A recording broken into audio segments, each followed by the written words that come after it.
Hello and welcome back to another Football Commentaries live stream. It is the biggest weekend of the Premier League season.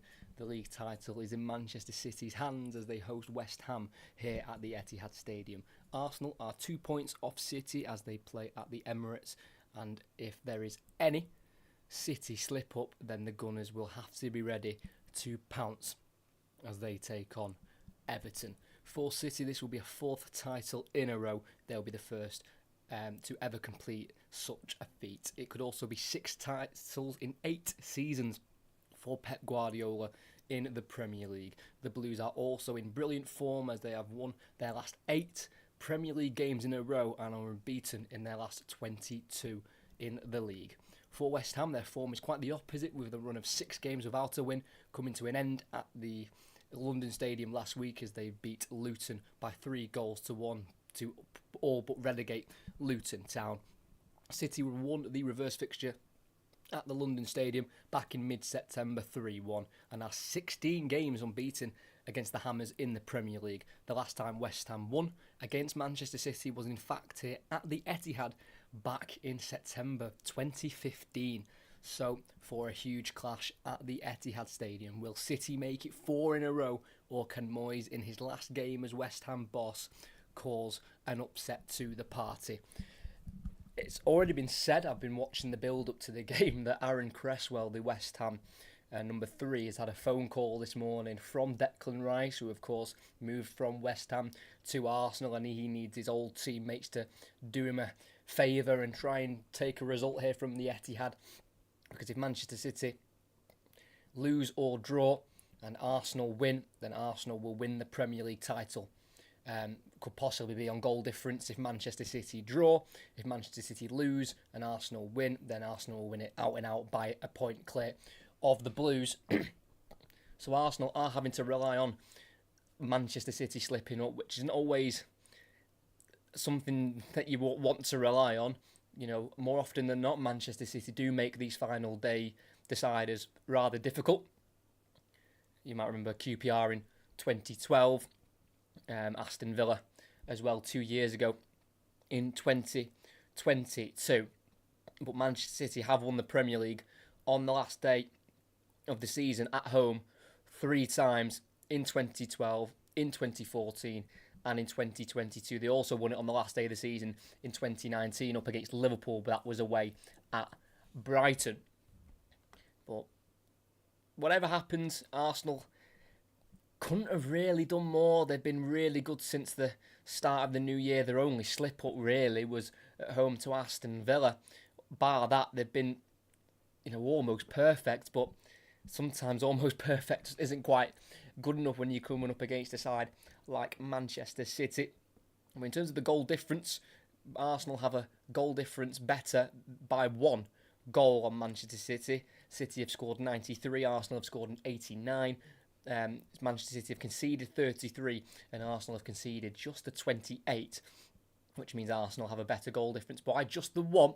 So that does mean if it is all level on points, then the title will go to Arsenal. It'll be their first league title for 20 years. And for Manchester City, it'll be their 4th in a row. Like I say, it'll be their 6th in 8 seasons under Pep Guardiola. It should be a really exciting final day here as we're just over 5 minutes away from kick-off here at the Etihad Stadium. As of course we'll be keeping up to date as well with the other games around the grounds, not just the Arsenal game, but we'll also keep an eye out as well on all the others. We've got Liverpool taking on Wolves in Klopp's final game as a Liverpool manager, Sheffield United against Tottenham, Luton, Fulham, Brighton at home to United, Arsenal, Everton of course, Brentford, Newcastle, Palace against Villa, Burnley, Forest and Chelsea, Bournemouth. So we'll keep up to date with what's going on in those games as well around the grounds. We've just come off the back of a commentary a few hours ago where Crawley beat Crewe 2-0 to be promoted to League One in the League Two playoff final, but now we turn our attention to the Premier League where Manchester City can once again win the league on the final day. People say that this league is boring, but, how many times has it come to the last day? It happens, a decent amount in fairness, and it's just, in recent history, it's Manchester City who have usually come out on top, which of course isn't what the neutrals want. But of course, if you're Manchester City, you're probably absolutely buzzing with the way that these final days usually go. But we'll go through both starting 11s now. You can see them on screen, but we'll just go through them in a little bit more detail. And we'll start with the Manchester City side, who have just made 2 changes from that starting 11 against Tottenham in the week on Tuesday night. Stefan Ortega is in goal for the injured Ederson. A back 4 of captain Kyle Walker, who's making his 300th Manchester City appearance. At left back will be Josko Gvardiol, and 2 centre-halves of Ruben Diaz and Manuel Akanji, who made that error for the Heung-min Son chance against Tottenham, but it wasn't punished, and he remains in the starting 11, Manuel Akanji, to make his 9th start in a row in all competitions. A holding midfielder, of course, of Rodri, who's only lost 19 Premier League matches in the 171 games in this competition that he's played in, and the 2 central midfielders ahead of him will be Kevin De Bruyne, making appearance number 260 in the Premier League, and alongside him will be Bernardo Silva, who scored just the 1 goal against West Ham in his career, and that came in the meeting earlier on in the season when he gave Manchester City a 2-1 lead. And the front 3 on the right will be the Premier League Player of the Year, and that is Phil Foden. He'd won the Young Player of the Year twice before, but this time he's won the main trophy and he's won the Player of the Year. And on the left will be Jeremy Doku, the other change to the Tottenham starting 11 as Doku comes in for Kovacic. And of course, through the middle, leading the line, it will be the number 9, Erling Haaland. 65 Premier League appearances, 63 goals. He's scored 27 this season. He's got 9 goals in his last 6 that he's played in the Premier League, including 4 against Wolves a couple of weeks ago. He scored a hat-trick against Fulham as well earlier on in the season. He scored 5 braces this season as well in the league. He's been phenomenal once again. Obviously not quite the numbers he reached last season, but still ridiculous numbers he's hitting. And they'll need him today to try and score a few goals. His first Manchester City goals were against West Ham, you might remember, in the first day of the Premier League last season at the London Stadium. And Erling Haaland will be wanting to make put his name in Manchester City's history once again by trying to be the match winner today. As for West Ham, they make 2 changes as well from their last lineup against Luton, where they won by 3-1 last weekend in their final home game of the season. Alphonse Areola is in goal. He has been able to return for the last 3 games of the season. Now he's playing in a 4th game in a row. Back 5, at right wing back will be Vladimir Coufal, whose contract does expire at the end of the season. This is 125th Premier League appearance. And at left wing back will be former Chelsea player, and that is Emerson, with 3 as centre-backs: Konstantinos Mavropanos, Kurt Zuma, the captain, and also Aaron Cresswell, who could be making his final appearance in a West Ham shirt at the age of 34. 2 central midfielders of Thomas Souček and James Ward-Prowse, as James Ward-Prowse made his 50th West Ham appearance last week at home to Luton Town. And as a front 3 on the right will be Mohamed Kudus. On the left will be a player who's linked to Manchester City, and that is Lucas Paquetá. And through the middle, leading the line at the age of 34, West Ham's leading goal scorer in Premier League history, and that is Mikel Antonio, who has got 2 goals in his last 4, coming up against Liverpool at home and in that defeat away at Crystal Palace. And here come the 2 sets of starting 11s onto the field of play here at the Etihad Stadium, which of course will be packed out, it will be sold out, it will be a bouncing atmosphere as they need a victory for the league. A draw might not be enough depending on the result that we will have at the Emirates as Arsenal take on Everton. But as long as Manchester City do what they usually do here at home and win, then it will be a 4th Premier League title in a row for Manchester City. This will be the 8th Premier League title since 2012. And today's referee is John Brooks, the 34-year-old. He's been a Premier League referee since December 2021. And can West Ham somehow pull off a huge upset? They've not had horrific away form. It's not been great. It's not been bad. It's just been in the middle. 7 wins altogether away from home. 2 in their last 8 against Wolves at the start of April, and then against Everton at the start of March. And they have lost 9 away from home, but 6 in the last 10, which isn't a great track record to come into a game like this at the Etihad. Their biggest loss away from home came in their last away game, which was away at Chelsea, where they lost by 5-0 at Stamford Bridge. But they know what their role will be. They know what they have to do here, West Ham. They've got to defend well. Hence why they've changed up to a back five, but they're not alien to this system. They have used it many a times under David Moyes. Most recently, they used it away at Bayer Leverkusen, where they defended really well against Leverkusen until right near the end, where they conceded 2 late goals. So I'm presuming it'll be a similar sort of setup to that. And like I say, West Ham were on a run of 6 without a win before their win last week at home to Luton. They started off really well, West Ham, in the first 4 games. They didn't lose a game. They won 3 after drawing the first game away at Bournemouth, then beat Chelsea, Brighton and Luton. But they've only won 2 of their last 10 in the league, which came last week against Luton and then at the start of April away at Wolves. And it looks like for West Ham, it is just going to be 9th place. They can't go up, they can't go down. They are 5 points off 8th, who is Manchester United, and they are 4 points clear of 10th. So for West Ham, it's going to be a 9th place finish, which isn't the end of the world because it's been a very strong Premier League season with the likes of Villa, Tottenham, Chelsea, Newcastle, Man United, who are all ahead of West Ham. They're big teams, they're big clubs to try and finish above. So it's a top half finish once again for West Ham in their final season under David Moyes, who will be leaving at the end of the season. It does look like Julian Lopetegui will be the man to take over, former Wolves manager, but nothing yet confirmed. As Manchester City gather into a team huddle before we get this game underway here. They are unbeaten in their last 29 home games here at the Etihad in the Premier League. Their last loss was to Brentford on the 12th of November 2022 before the World Cup break. And again, as we've mentioned before, a draw might not be enough. It really does depend on what the result will be at the Emirates Stadium. As they are underway at Arsenal, less than 2 minutes in, of course, still 0-0 very early on in that game. As Manchester City look for a 4th title in a row. The referee, John Brooks, blows for the start of the game, and all players and staff take the knee before kick-off here. But they're used to this. This is nothing new for Manchester City as a club.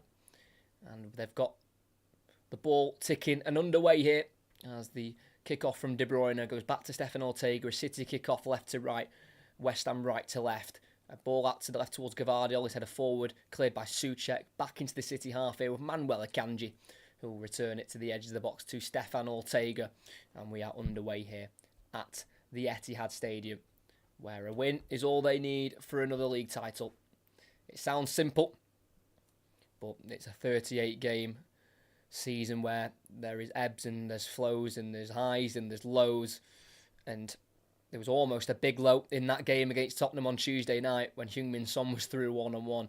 But Stefan Ortega made a quite incredible save to keep that game at 1-0. And then City doubled their lead to make it 2 with the Erling Haaland penalty in the first minute of added on time. As of course at the start of this game, West Ham set up deep and City have got to try and break through this low block if possible. Phil Foden on the left-hand side, finding Gvardiol in the final third. Playing it through for De Bruyne, touching it towards Foden, cut out by Paquetá in the box. He needs to try and get rid. He eventually does, but not very far. It's out to Kyle Walker, quickly out to Bernardo Silva on the right wing, onto his left foot, squaring it to his left to Foden. Time and space to shoot from the edge of the box! And what a start for Manchester City! Of course it has to be the Premier League player of the season. That is incredible. A rocket into the top left corner. Almost a carbon copy of his derby goal against Manchester United a couple of months ago. And if Manchester City needed their nerves settled, Phil Foden has done just that. It was Bernardo Silva on the right wing. We know he likes to get onto his left foot. He was just giving too much time to find Foden, who let the ball run across his body. He got beyond Ward-Prowse. He tried to get out to him. And as Phil Foden hit that shot, it was only ever going into the top left corner. Alphonse Areola with absolutely no chance. Into the side netting of the goal. There is a reason he is Premier League player of the season. because of moments like that. It's a perfect start for Manchester City and Phil Foden. The Manchester City supporter himself puts his club on the path for a 4th Premier League title in a row. It's goal number 26 in all competitions. It's his 18th in the Premier League. He'd only scored one of his last 3, and that was away at Fulham. But that goal may have just took the roof off the stadium. What a goal, what a moment. A Manchester City lead, just over 3 minutes played. It's City 1, West Ham 0, Phil Foden with the goal. That is incredible. What a goal from the edge of the box. We've seen him do it before, like I said. In the derby, it was a pretty similar goal. As West Ham didn't last long in this game. Of course, it's not over. Only 1 goal in it. 1 goal can change everything, but for now, Manchester City can be very pleased with their start, as they are already back on the ball. West Ham have everyone behind the ball, as it's De Bruyne on this near side, finding Bernardo Silva. Again, trying to get onto his left foot, playing it back to De Bruyne. Inside to his left here to Walker, and then returning it into the centre circle here with Diaz. Firm pass out wide right here to De Bruyne. Forward to Haaland, touches it into Rodri, trying to feed it back through for Haaland, who never made the run into the box. And the ball can run through into the gloves of Alphonse Areola.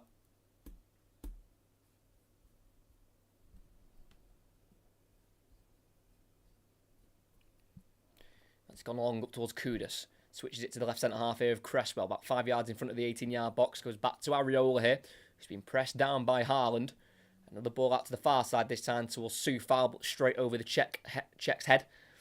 And out for a throw-in for Manchester City. And 2 years ago, they were at home to Aston Villa in a game on the final day of the season that they had to win. They went 2 behind in that one, but this is an absolute contrast to that game. A decade ago, City on the final day had to beat West Ham at home to beat Liverpool to the league. And they also won that game pretty comfortably in the end 2-0. Didn't quite score as early as that. I think it was just over 80 seconds in Foden scored. Might have even been sooner than that. But City would like a second, and that would really calm the nerves. As Gvardiol, 25 yards out, plays a right-footed ball to De Bruyne, lays it off to Foden, the Premier League player of the season. Near side now with Walker, who's forward from full-back. Back inside to Foden. It's a really good start from Manchester City, knocking the ball around the way they are. Knowing that a win guarantees them the league. They don't need to rely on anyone else as long as they win. As City are just knocking it around here in the West Ham half. Haaland linking up now with Foden. Foden to the left here to Kevin De Bruyne. Got Doku to his left and he finds him. Doku into the box. 1-on-1 with Soufal. He's got De Bruyne back. Doku goes on his own and pulls it across, and it's Zuma to clear. Rodri is making a late burst towards the near post, but West Ham's captain of Kurt Zuma can clear it away for a throw-in from Manchester City. Been taken already by Kevin De Bruyne. And he gets the return from Gvardiol. Back into the Croatian fullback. It's now Rodri. Towards this far side. It's now De Bruyne. Trying to play it through towards Gvardiol. Deflects off Souček. And it's Rodri to get it back. Taken down by Kudus. Not seen as a foul by the referee. Last touch off Rodri.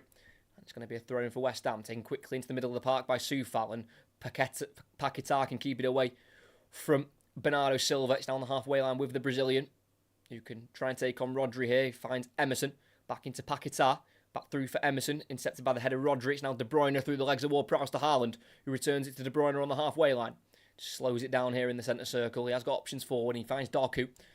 Gvardiol's just overlapping him to the left, and he'll play it into the space of the Croatian. Gvardiol into De Bruyne. From afar, he's going to let fly with the right foot, and it's pushed out by Areola towards Bernardo Silva, about 30 yards from goal, who can keep it away from Emerson. And it's a decent attempt there from De Bruyne. As Foden works himself towards the left-hand side. Wanted to play Doku, but the side of the gate stick kept it 5 yards simple to Rodri. Then out wide it goes to Doku in the end. Again running at Soufal in the box. He's got options behind him. Goes to Foden on the edge of the area. It's now Gvardiol. Been a dominant start here from Manchester City. Exactly what they would have wanted. Gvardiol back inside to Foden on the edge of the area. In the box, in the corner of the box on the left-hand side. Goes back to Walker on his 300th appearance for the club. Thought about the shot, but the touch wasn't great, but he's kept it away from Paquetá. And now Walker will overlap Bernardo Silva as the Portuguese international will keep it here. Bernardo Silva in the box, then eventually goes out to Walker. It's now to De Bruyne again. Left-footed. Plays it across here to Gvardiol, who's been in a goal-scoring form recently, but keeps it simple. To Foden. Gvardiol trying to go in behind for Doku, cut out in the box by Soufal, who tries to get the return ball from Souček. It's a bit short from Souček, but he can win it back off Doku and clear it down the line up towards Kudus, who loses out to Foden aerially. It's now with Rodri, 30 yards from goal. He's more sensible than others. He'll keep that simple with the pass. Didn't go for the shot in the end there, Rodri, who scored a very important goal on that day against Aston Villa. Scored the second to make it 2-2 on the final day 2 years ago. Shot from the edge of the box, actually, but it was nicely played to him by Zinchenko. As Doku, final third, run on one again with Soufal. This is going to be one hell of a battle for Soufal as he tries the cross, comes off Gvardiol, ends up going backwards here to Foden on the edge of the area. Still got Doku in support, finds him again. Doku tries to take on Soufal, but the West Ham number 5 takes him wide and wins the ball off him as Doku keeps it in play, but finds the ball straight to Soufal. Souček goes down the right-hand side here, nowhere near Antonio. Easy interception there by Manuel Akanji. He's like, hello, hope you're okay. Obviously, he must be buzzing with this result at the moment, I'm presuming. There's Foden as well, scoring the goal. It's just the strike of that ball was absolutely just mesmerising to watch. He scored against West Ham at home last season as well. Phil Foden, when they beat West Ham by 3-0, he scored the third goal that day in the 85th minute. Diaz, ball through for Gvardiol. Mavropanos comes across and takes him down, and seen as a foul by the referee, John Brooks. Former Arsenal centre-back, Konstantinos Mavropanos. But brought in the summer by West Ham from Stuttgart for £18 million. There's Aston Villa, a 1-0 down at the moment, away to Crystal Palace. Nottingham Forest are beating Burnley as well. They're the only goals around the ground at the minute, but the Crystal Palace goal is being checked by VAR. Scored by Mateta, of course. Who else would score? Just about to hit the 10th minute of the game. Manchester City, dominant isn't even the word. If there's another word for dominant, then it's that. De Bruyne, from the edge of the box, shoots towards goal, punched away by Areola at the near post. Pretty comfortable there for the French goalkeeper. As De Bruyne takes a throw-in, returning it to the halfway line here to Kyle Walker. 300 appearances for the club now. The 33-year-old turning 34 in 9 days' time. Same as John Stones. Not John Stones isn't turning 34, but they share the same birthday alongside Phil Foden as well. 3 birthdays on the 28th. I think Doku's on the 27th of May as well. So, yeah, he is. So, a lot of birthdays coming up for Manchester City as the season's coming to an end. No Champions League final for them to deal with this season. Just a double they're wanting to try and complete, as of course the FA Cup final is the next game for Manchester City at Wembley. As it's City to attack out to this near side to Bernardo Silva. A bit isolated, one-on-one with Emerson. He's going to try and take him on. He does get around him in the end towards the byline, but then back on his left foot, lifting it towards De Bruyne. Cut out by Emerson in the end, who overruns it. Tackle by Rodri. And it's still Manchester City on the ball as they camp inside the West Ham half. With Akanji. Got options left and right here. Gvardiol's the obvious on the left, but he goes to Foden in a more congested area. Keeps away from Ward-Prowse for now, but passes it backwards to Antonio for West Ham. As the Hammers will try and get forward if possible, but it's so hard to get out of this half with City sitting so high. Mavropanos that time brought down by Haaland. There'll be a free kick for West Ham, just a bit too aggressive in the challenge there, Erling Haaland. He was said in interviews many times, of course he enjoys the goal scoring, that goes without saying, but like all footballers say, as long as you get the 3 points, I don't think they care who scores, especially in a day like this. I don't think Erling Haaland would care at all if he doesn't score today, as long as Manchester City win and secure that Premier League title. Phil Foden, his goal was in 79 seconds, so a minute and 19 seconds in, absolutely crazy. It's not even the fact he scored so early, it's the way he scored the goal. Left-footed, curling away from the goalkeeper, who had absolutely no chance. And Phil Foden this season now has scored 6 goals from outside the box, 3 more than any other player, which is some stat, showing that he can hit them from afar, Phil Foden. This is very much attack against defence in the opening 12 minutes. West Ham, I don't think, have been in the City half for more than 30 seconds with the ball.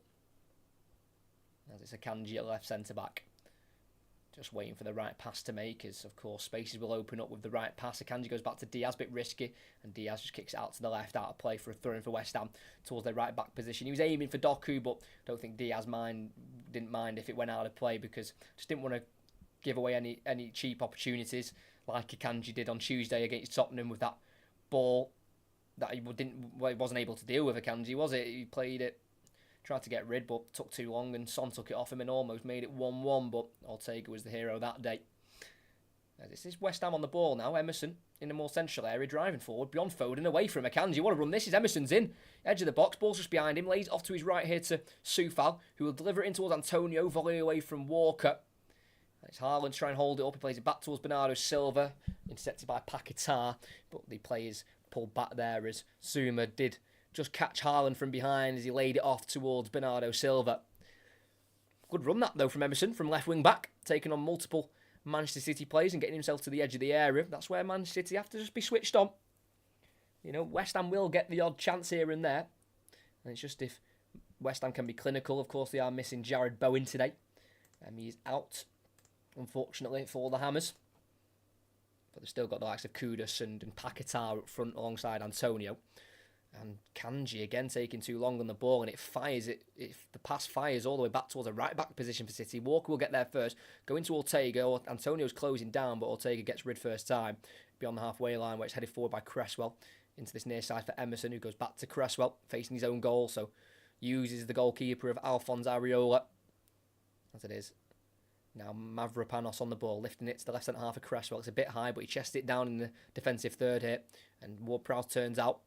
Goes to Emerson, then back to Cresswell. Lifts the ball down the left channel here, looking for Antonio, who can hold it up against Diaz, but then Walker comes in and takes it off him. And goes back to Ortega. Good defending by Kyle Walker, who's not scored for City for a while. 940 days ago was his last goal, away against Club Brugge in the Champions League group stage. As it does look like possibly Chelsea lead Bournemouth, or did Bournemouth lead Chelsea? From the halfway line, Caicedo's gone for it as the keeper was out of his goal, and he scored. What a goal that is from Moises Caicedo. I think that's his first Chelsea goal from the halfway line. As Doku enters the box from the left wing, onto his right foot, space to shoot, and it's tipped over the bar by Areola. Strong goalkeeping there, good running as well though by Doku. And the problem with Jeremy Doku is he can go left or right. It doesn't really matter to him. That time he got on his stronger right foot where he was able to shoot. Just that little drop of the shoulder, and he was quite close to Areola, who could tip over, but he was still hit with some venom, so he had to get that tipped over the crossbar. As Arsenal-Everton is still 0-0 at the Emirates Stadium.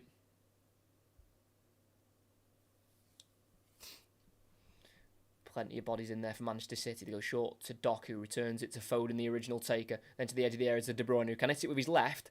Doesn't want to, though. Goes to Akanji. It's a bit of a short pass, and it's Akanji to beat to Mavropanos to it. It's now Bernardo Silva. First cross deflects off Soufal. Back to Bernardo Silva towards the corner flag. He finds Akanji on the angle. It's now the edge of the box to Rodri. Clips it to the far post towards Doku. It finds him. He controls it. He takes on Emerson. Left-footed. Doku goes for another shot. Again, saved by Areola, who was there, down low to his near post. Kudus keeps it in. No, he doesn't. It's the last touch off Doku. Throwing right next to the corner flag for West Ham on the near side. Two good saves from Areola on Doku in about a minute. This time Doku cutting onto his left foot. Like I say, he can do both. But that time it wasn't to be. Doku's last goal was just over a month ago here at home against Luton. And that was his first since the start of November when he had that crazy game against Bournemouth where he provided a goal and 4 assists, I think it was. As De Bruyne wins it in that corner flag off Souček and squares it. Rodri with the shot, and it's hit the side net and hit the near post. Gons for a bit of a toe peck there, I think, Rodri. And couldn't work it on target. And that's why the toe peck sometimes, when you're shooting especially, doesn't quite work. You just lack that real accuracy with it. It just went dead straight and onto the side netting. He was just wary that Zuma was coming across to try and block it. So I just think Rodri wanted to shoot as quickly as possible. And that meant just throwing a toe at it. And unfortunately for the Spaniard, it's just gone wide. And Rodri technically is 73 games unbeaten in 90-minute games of football. Of course, he was technically beaten against Real Madrid, of course, on penalties. But his last out-and-out defeat was for Scotland on the 28th of March. And his last Premier League defeat was on the 5th of February against Spurs away. He's only lost 19 Premier League games in his career, Rodri, in 171 appearances. He's made 255 appearances for Manchester City. So City have it with Gvardiol poking it through for Haaland, and then once more to Doku on the left wing, 1-on-1 with Mavropanos. Squares it, Foden shoots it, and it's another Foden goal. Phil Foden at the double at the Etihad. He can't stop scoring.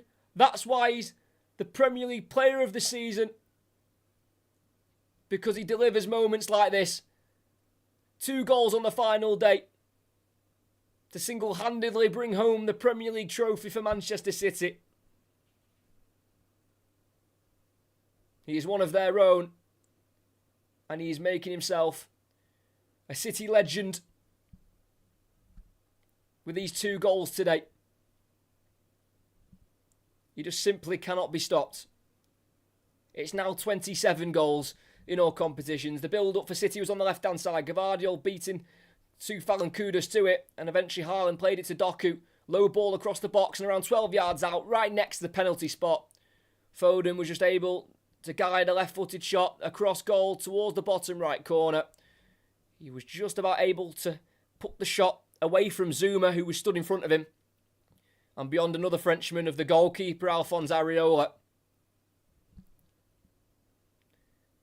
And it's becoming a rather stress-free day here for Manchester City, as they have doubled their lead early on, as they look for a 4th title in a row. And here at the Etihad Stadium, it is Manchester City 2, West Ham United 0. And they are just mentality monsters. It's as simple as that. To consistently and persistent and with so much persistence have such good performances every season. Of course, in a season, you're going to have a few hiccups here and there. You're going to draw games. You're going to lose games that you feel like you shouldn't have lost. But they always seem to find themselves on top of this league table. 91 points it will be this season, more than they got last season. They were only able to get 89 points last season, but this puts Manchester City on 91. It needs some miracle now for Arsenal if they think that Manchester City will be drawing this game anytime soon. Arsenal still 0-0 themselves at the Emirates. Beautiful halfway. Yeah, we've already spoke about Caicedo's goal, mate. Mentioned it before.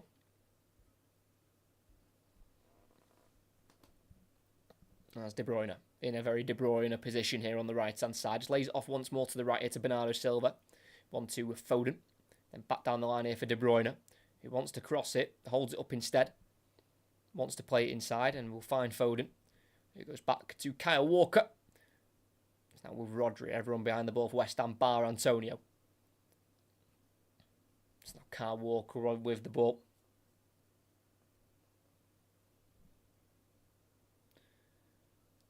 It's now Akanji. Just taking his time. He's got Gvardiol to his left, but he'll go to Walker instead in the centre circle.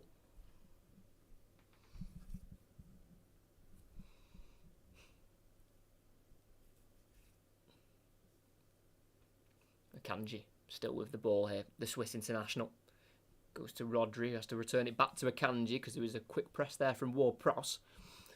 Phil Foden turning out and playing it to the right to De Bruyne. Bernardo Silva peeling out wide, but De Bruyne will drive forward himself, but just poked away from him there by Emerson. And Souček lifts it to the left to Emerson, but Walker's across the slide end, kicking away, but always finds Paquetá. Goes inside here to Souček, who can keep it. Good footwork to avoid the tackle of De Bruyne. Now Cresswell inside by Emerson to Souček, still in the West Ham half, and Souček just gets it caught under his feet, and De Bruyne can take it away. Finds Haaland. Tackle by Mavropanos. That's a really good tackle. Haaland wanted it on his left as he was racing towards the penalty spot. It's a really strong tackle, that, by Mavropanos. It's now Kudus on halfway. Can't play it out to the right wing because Doku's in his way. This is suffocating for West Ham. They can simply not get out of their own half here. I think they've had 2 goes in the Manchester City half, and that's about it. It's Jeremy Doku on the left wing, getting in the final third, running at Soufal. They need to try and double up on Doku. Soufal's too isolated. Still with Doku in the box.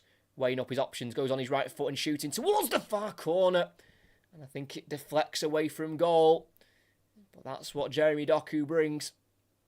Of course, he knows what he's doing. It's very calculated. It came off the left boot of Soufal. But you just never know what's going to happen with Jeremy Doku. He's in full control, but as a defender, you have no idea if he's going to take you down the line or he's going to try and cut inside. You just don't know. So I feel like West Ham have got to try and maybe double up on him. But if you double up on Doku, then you leave another player free. So it's a difficult scenario when you're defending against a player like Jeremy Doku, the 21-year-old. As the corner goes in swinger, headed away though by Zuma. Poked back by Bernardo Silva to Walker, then out wide right here to De Bruyne. It's now with Foden on a nice angle if he wants to get onto his left foot. Plays it inside though to Bernardo Silva, 30 yards from goal. Clipping the ball to the far post here for the runner Diaz, who gets it across for Haaland. Oh, he's missed it. How on earth has he not put that in the back of the net, Erling Haaland? He's had a few sitters missed this season, and that's another one. Perfectly weighted ball by Bernardo Silva. Diaz threw himself to the ball at the far post to play it across. And Erling Haaland's pretty much done the same. He's also just threw himself towards the ball, and I've no idea what he's done. I think he's gone to kick it with his left foot, and as he's kicked it with his left, it's bounced off his trailing right boot. Oh, he's just missed it with his left foot. He's completely missed the ball. It's hit his right foot, and it's deflected wide as City have won it back again here with Bernardo Silva running towards the corner flag on this near side, turning back here and keeping it away from Emerson. Now feeding Foden, who's on for the hat-trick. He's going to shoot from afar. It stings the gloves of Areola, who parries. Headed away by Emerson, straight to Foden. Nods it to Haaland. Back towards Foden, who's tackled by Ward-Prowse. And Paquetá, with a loose touch, loses out. And it's now with Kevin De Bruyne in a right-wing position. Phil Foden wants that hat-trick. He definitely does. He's on a third hat-trick for the season here. He scored against Aston Villa recently at home, a hat-trick, and then scored away at Brentford as well, both in the new year. Imagine a third hat-trick of the season. It'd be his fourth Manchester City hat-trick, scored in the Manchester derby last season to get his first ever career hat-trick at senior level. Arsenal still 0-0 with Everton at the moment. As for Tottenham, they lead 1-0, so they keep fifth position. Chelsea keeping sixth due to their result of a win at the moment at home to Bournemouth. Newcastle also winning, they stay in seventh. So at the moment, it's Manchester United who are going to have to stick in eighth place for now. As City play the free kick out wide to the right to Foden. Crosses the ball in, headed away by Mavropanos. Out to the left-hand side for City, where Gavardo will beat Kudus to it. And it's Doku who kicks it all the way back to the halfway line just to keep it in play. Smart from Doku, as it's now with Kyle Walker. And for Manchester City, they have won their last 3 in a row at home. Won 8 of the last 10 altogether. Unbeaten in their last 29 here in the Premier League. Trying to make it 30 with this victory, which looks rather inevitable now. Their last defeat altogether in the Premier League was back on the 6th of December away at Aston Villa. 22 games now unbeaten in the league. Looks like it will be turning 23. There's everyone behind the ball for West Ham. Akanji on it.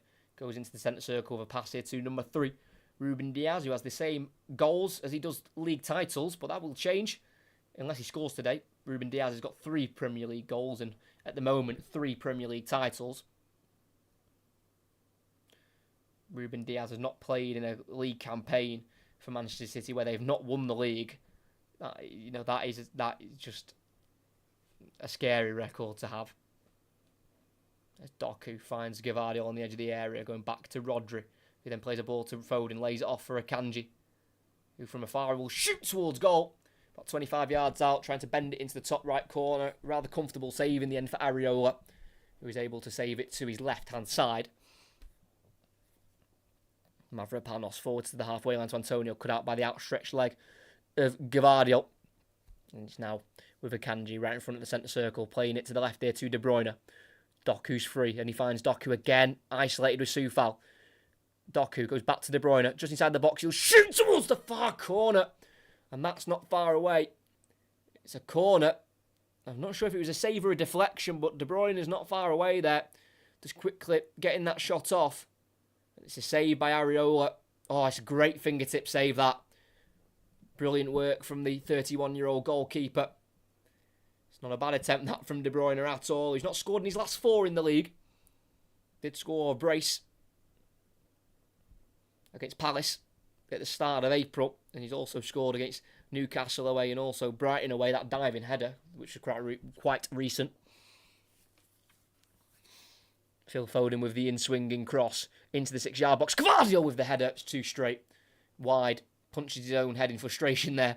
Josko Gvardiol, who has just been scoring all the time for Manchester City recently. 5 goals this season, all in his last 9 games. And 4 of them have been in the Premier League, and they've all come in the last 6 Premier League games, including that brace away at Fulham a couple of weeks ago.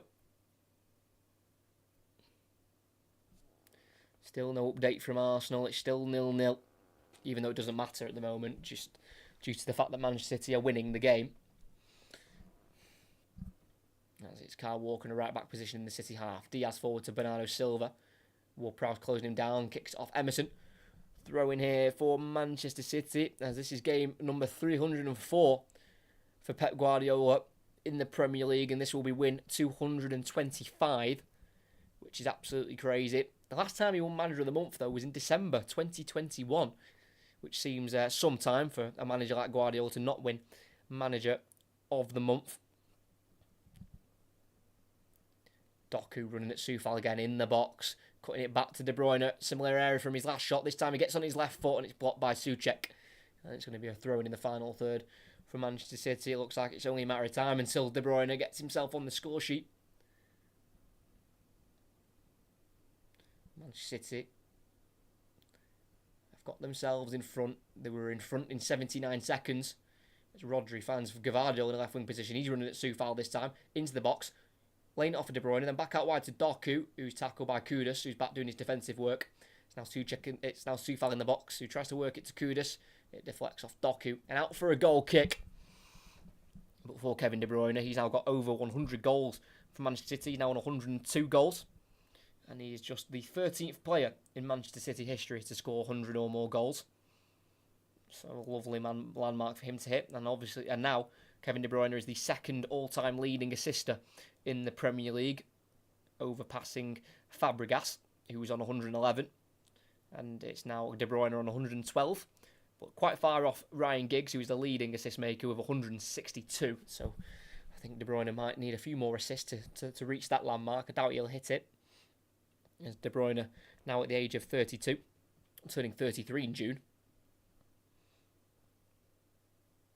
That's West Ham trying to link up down the left-hand side of Antonio and Emerson, but it's cut out the 1-2. It's now Rodri on the halfway line. Playing it to Gvardiol, is making a run forward from fullback, slipping it through for Haaland, who may be offside, but Haaland will try and finish it anyway. It's well saved by Areola. And I think the flag goes up eventually. Just a little bit of a late pass there from Gvardiol. I don't think it was a bad run. Just could have released it a little bit sooner, Josko Gvardiol. Well, it would have been close, in fairness. It would have been really close. Haaland was one-on-one, just tried to little lift over Areola, who got a slight hand to it. It nearly just trickled in to the back of the net, but it just went wide of the post instead.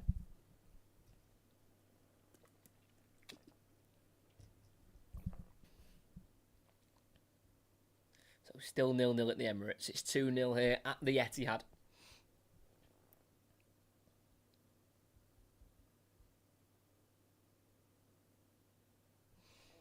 Big kick from Areola, header won by Akanji, nodded forward by Soufal, Ward-Prowse over the top of the defence, but no one's chasing it for West Ham. It's now Rodri in the 18-yard box, who will find the number 3 here of Ruben Diaz.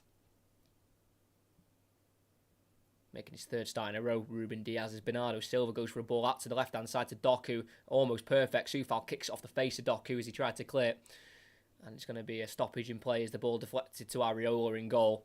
But Doku there just feeling that one. Kick straight off his face. Accidentally, of course. It was just Soufal trying to kick the ball away from Doku. As that pass from Bernardo Silva was rather ridiculous. I don't even know how he's seen that. That is just a ball and a half, that. From left to right, first time. Curling ball.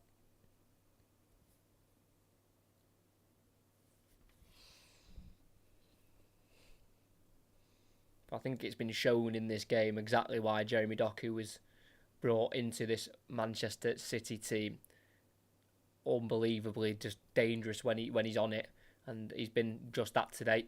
Assisted the Foden second as Calvin Phillips, I'm presuming, is in his Manchester City boxes Of course, he can't play today. On loan from Manchester City. Not had a great spell, though, has he? On loan at West Ham United. He's not had a great time at Manchester City. I really hope Calvin Phillips can find a Premier League club to play for next season where he can get game time and he can be a really positive influence. Of course, he could return to Leeds if they get themselves back into the Premier League. They've got the Championship playoff final next Sunday, which we'll be bringing live commentary of next week from Wembley. As Manchester City are currently on a winning run of 6 in all competitions, 8 in the Premier League. Of course, that little defeat on the form sheet with the Real Madrid penalty loss. Not quite sure how they lost that game, in all honesty, Manchester City. Well, I know how they lost it. The penalties were absolutely awful, the ones that missed. Bernardo Silva and Kovacic, but absolutely dominated that game.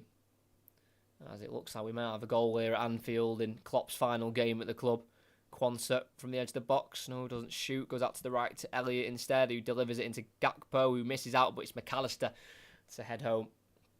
So Liverpool 1-up on the Klopp farewell game. As back here at the Etihad. It's Ward-Prowse midway inside his own half forward to Paquetá. Trying to go towards the left-hand side. Deflects to the middle of the park there to Kudus, but he can't beat Manchester City to the ball. And it's now De Bruyne. He's trying to slip it through for Haaland. Deflects away towards Foden. Beat into it by Kudus, who turns on the edge of his box. Tackled by De Bruyne fairly. Loose ball drops to Ward-Prowse. It's now to the left centre half of Cresswell. Forward to Emerson. Then back inside to Ward-Prowse. Decently kept there by West Ham, who've not had a lot of the ball, it must be said, in this game. And when they have had the ball, it's been in their own half. There's Soufal. Just keeping it simple here, going back to the right centre-back of Mavropanos. Mentioned it before, formerly of Arsenal for 4 years. Didn't really break into the first team, though. Ended up being moved on to Stuttgart. Well, last season, they only stayed up Stuttgart through the relegation playoff game. As Souček lifts it to the right side here to Soufal, who's now adventuring in the City half, playing it down the line here for Antonio. He's going to give it chase to. Flag will have to stay down, but Ortega comes out and clears. And the linesman on that far side, Akil Hausen, is pointed over to the far side where Antonio is onside. So Mikel Antonio should have just kept running. He almost just stopped himself because he just presumed he was offside. That's a lesson there to never stop. Yeah, Antonio was well onside. So I don't know why he's has he hesitated because he thought the keeper was going to be coming out. I'm not too sure, but either way, Antonio's just got to chase that one down because he was well onside. But Manchester City survive. We've got 10 minutes left to play of this first half, and City are comfortably in the lead, and they're comfortably walking their way to a 4th Premier League title in a row, which is just an unbelievable record. It would be 6 titles in 8 seasons under Pep Guardiola.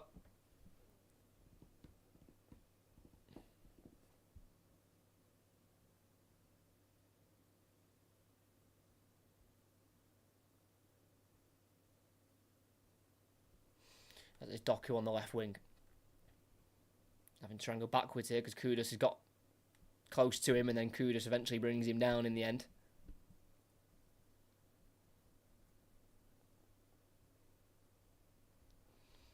So free kick for Manchester City on the left-hand side.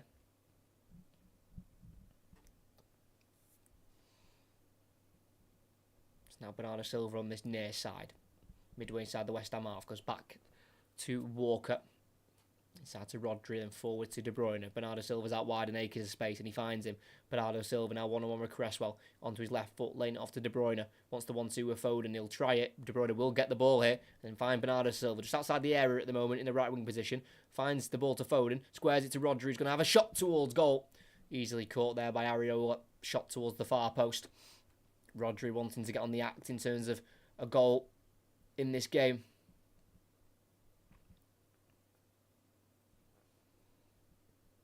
Now with the left centre-half here of Cresswell.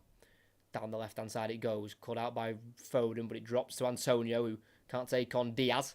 Throwing just in front of the halfway line for West Ham on this near side. Well defended there by Ruben Diaz. That's, of course, the Manchester City bench is rather strong as usual. As you can see it below the City lineup sheet. Scott Carson is the backup goalkeeper, but then Rico Lewis, Nathan Ake, John Stones, Mateus Nunes, Mateo Kovacic, Oscar Bob, Jack Grealish, Julian Alvarez. Just a joke.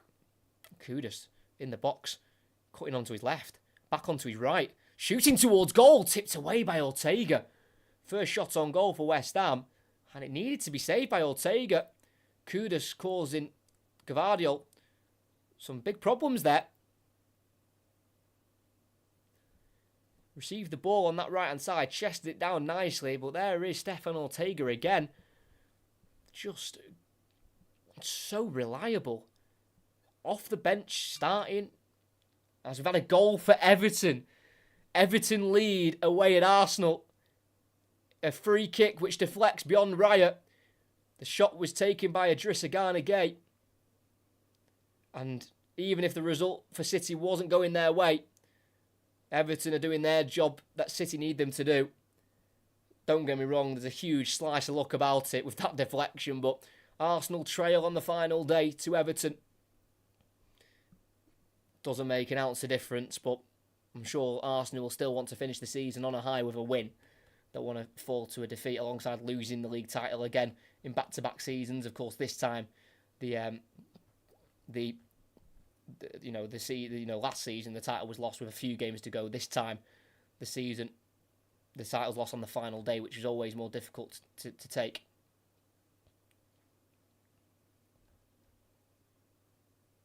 And I think it's running through to the City fans that Arsenal are now trailing, which of course I don't need to celebrate, but it will bring some amusement to the Manchester City supporters.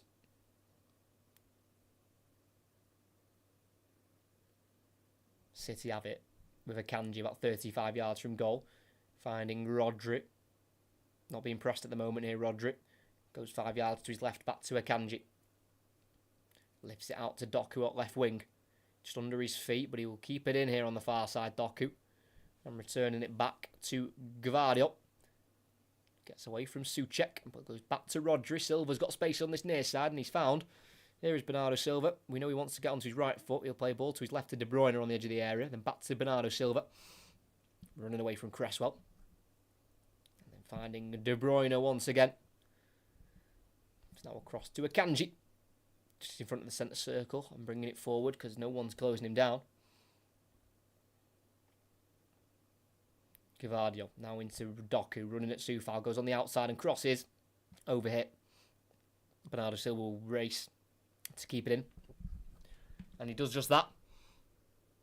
Bernardo Silva into the box to Foden, once more to Diaz, lays it off for De Bruyne. Not really any space to shoot for him because Souček is just a couple of yards in front. De Bruyne, Foden flicks it, Gvardiol, ball through, and it's just gone through to the goalkeeper of Areola. That was tidy, that from Manchester City. That flick from Foden was rather disgusting. It looks like we might have a Liverpool second here. Harvey Elliott with another cross, and a header won by Gakpo, drops to the far post to Salah, and it's helped in by Quansah, who makes sure the goal goes in. So Klopp and Liverpool are 2 up.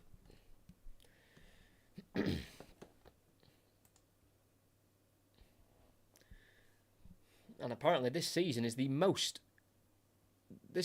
the most goals ever in the Premier League, more than when the league used to have 42 games a season. So shows how many goals we've had this campaign from every team in the league. I know Sheffield United have conceded the majority of them, as they've had a very leaky defence.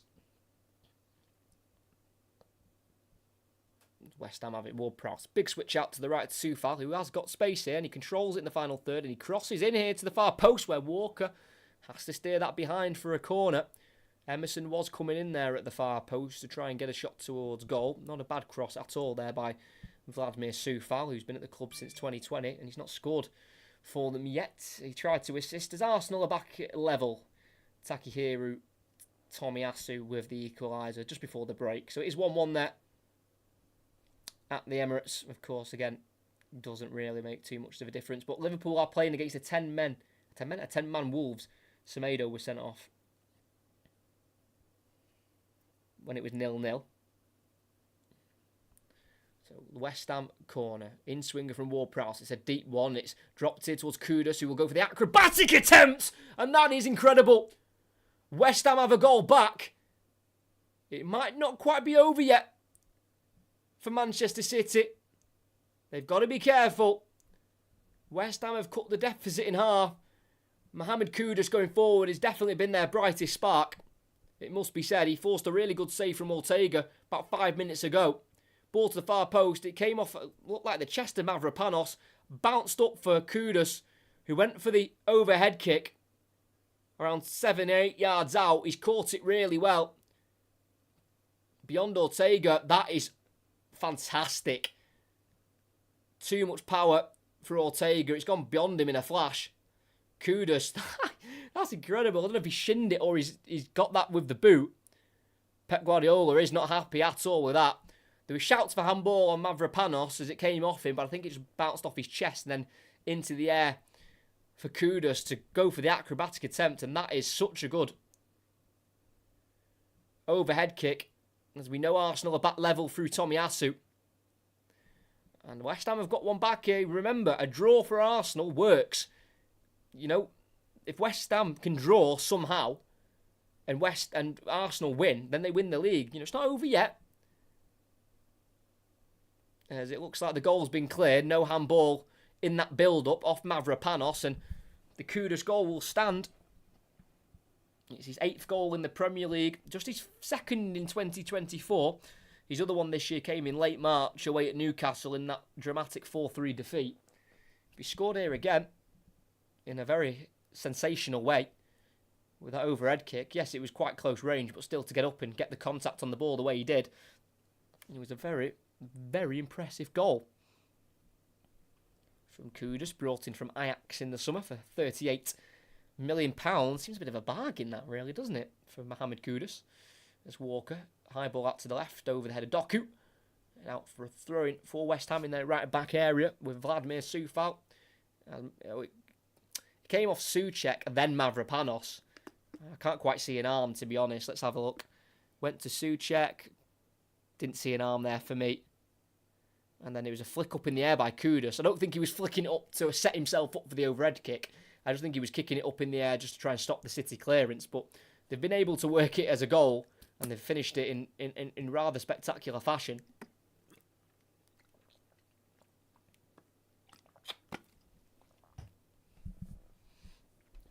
So 2-1 to Manchester City, who've absolutely dominated this first half. But West Ham have been able to find a goal from somewhere. Wonder how many minutes will be added on here at the Etihad. Probably two minutes, I'd say, if I had to predict. As it is still playing at the Emirates. 4 minutes added on. Okay, seems a bit excessive to me. I don't know. I've got that a bit wrong, but 4 minutes added on here at the Etihad. There's Walker's got it. Going to a central area here for Haaland. Loads of time on the ball for Haaland. Just leaves it there for Rodri, who's just by his side. And then he lifts it out to the left here to Doku. Chests it down as well. Doku on the ball, playing it back inside here towards Akanji. A third City goal would definitely settle the nerves if there is any. As Doku runs at Coufal into the box, squares it. Haaland shoots it and it's over the bar. About 6 yards out, Haaland couldn't keep it down. He's had 2 really good chances now, Erling Haaland, to score. And he's not took any of them. Doku again, just causing problem after problem for West Ham. And Erling Haaland got in front of Zuma. And he put the left-footed shot towards goal, but just sent it over. Manchester City don't want to be regretting these missed chances, that it must be said. They've got to try and stay ahead if possible.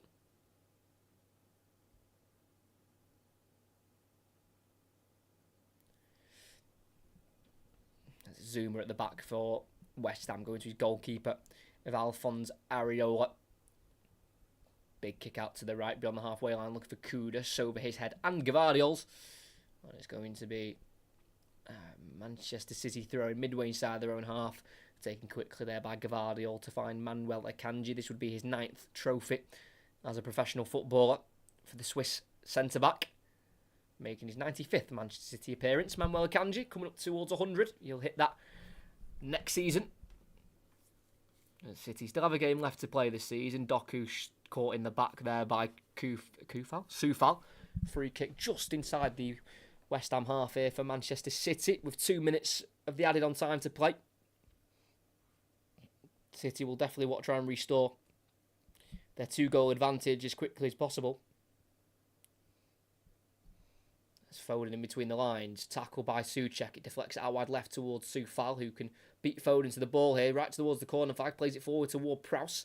Then a high ball forward. It'll be given chase to by Antonio. Diaz will get there first. And he'll return it to the Manchester City goalkeeper here. Of Stefan Ortega. It's now to the left centre half of Akanji. Allowed to bring the ball forward here.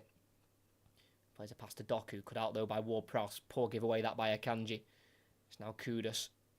Surrounded by 3 blue shirts, but he's using his strength to keep it. He has got serious talent, Mohamed Kudus. Take away the overhead kick goal, but I mean, it's just his general play. Or Paquetá as well. He might be in a City shirt next season. He's just on a beautiful roulette. And they've got space out here on the left here with Cresswell. Goes back to Paquetá, midway inside the City half. Goes back to Zuma on halfway. Then into a more central area toward Prowse. He sends it out wide right this time to Soufal, who controls it. He crosses. It's just got cleared by Akanji as it was going towards Antonio in the box. Manchester City certainly just need to be careful here, because you feel like Arsenal will win at home against Everton as a ball into the far post is caught well there by Ortega. Quickly rolls it out to Bernardo Silva as we might have one more attack here for Manchester City before the half-time whistle, as they're still playing at the Emirates. 6 minutes of added on time there. Rodri in the centre circle. Foden making a run behind the defence. He's going to chase it, but Areola's out of his goal quickly to collect it. Not a bad idea at all there by Rodri. Again, just a little bit overhit there for Phil Foden.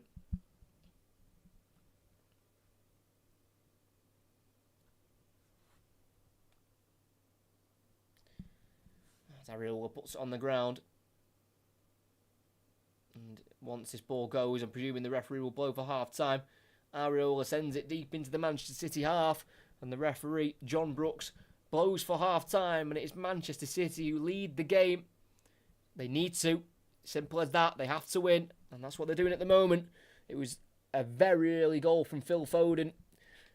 It was 79 seconds into the game from the edge of the box with his left foot. Top left corner. Bending away from goal, but just into the side netting of the goal. It was a remarkable way to start this game, and it was Manchester City with a very early lead, deflating Arsenal at the Emirates. And then Phil Foden added a second. Doku with the assist, who's been a constant menace all first half for Manchester City, coming up against Vladimir Soufal. He played a low ball across the box and around 12 yards out. Foden with his left foot again just was able to guide it towards the bottom right corner beyond Alphonse Areola. Manchester City have had other chances though. Doku's has forced 2 saves out of Areola. De Bruyne has as well, a really good fingertip save. Haaland's missed 2 sitters as well, missing from a couple of yards out. Just missing the ball with his left foot completely. And also there, sending one over the crossbar right before the break. And right before half-time, West Ham cut the deficit in half, just to 1. Mohamed Kudus from a corner. The ball was bouncing around, and it still sat up nicely for him to go for an acrobatic overhead kick. He did just that, and he slammed it beyond Ortega. No chance for the German goalkeeper, went beyond him in a flash. Really well hit by Kudus, who went for the overhead kick.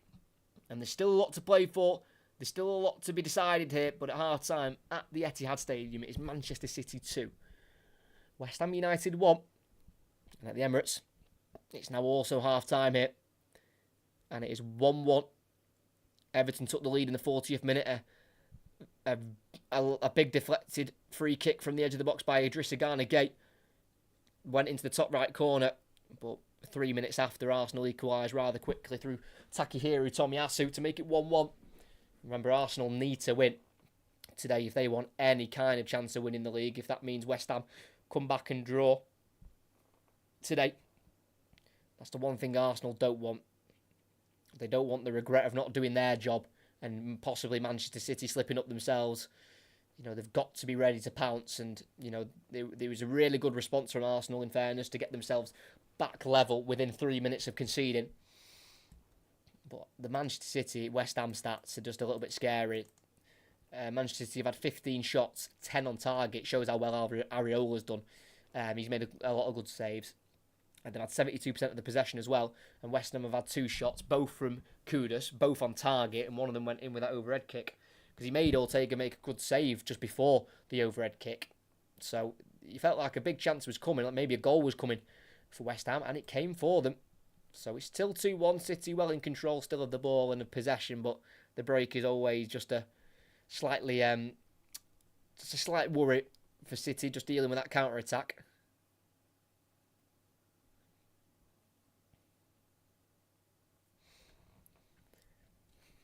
But it's going exactly how Manchester City needed it to go.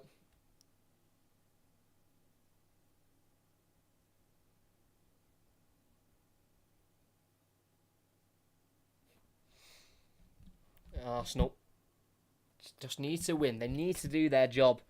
Because if somehow, in some way, West Ham draw this game up, somehow, I mean, it might happen, it might not. But if they are able to do it, but Arsenal end up drawing their game, then people talk about Manchester City's domination and how they win it every year, blah blah blah.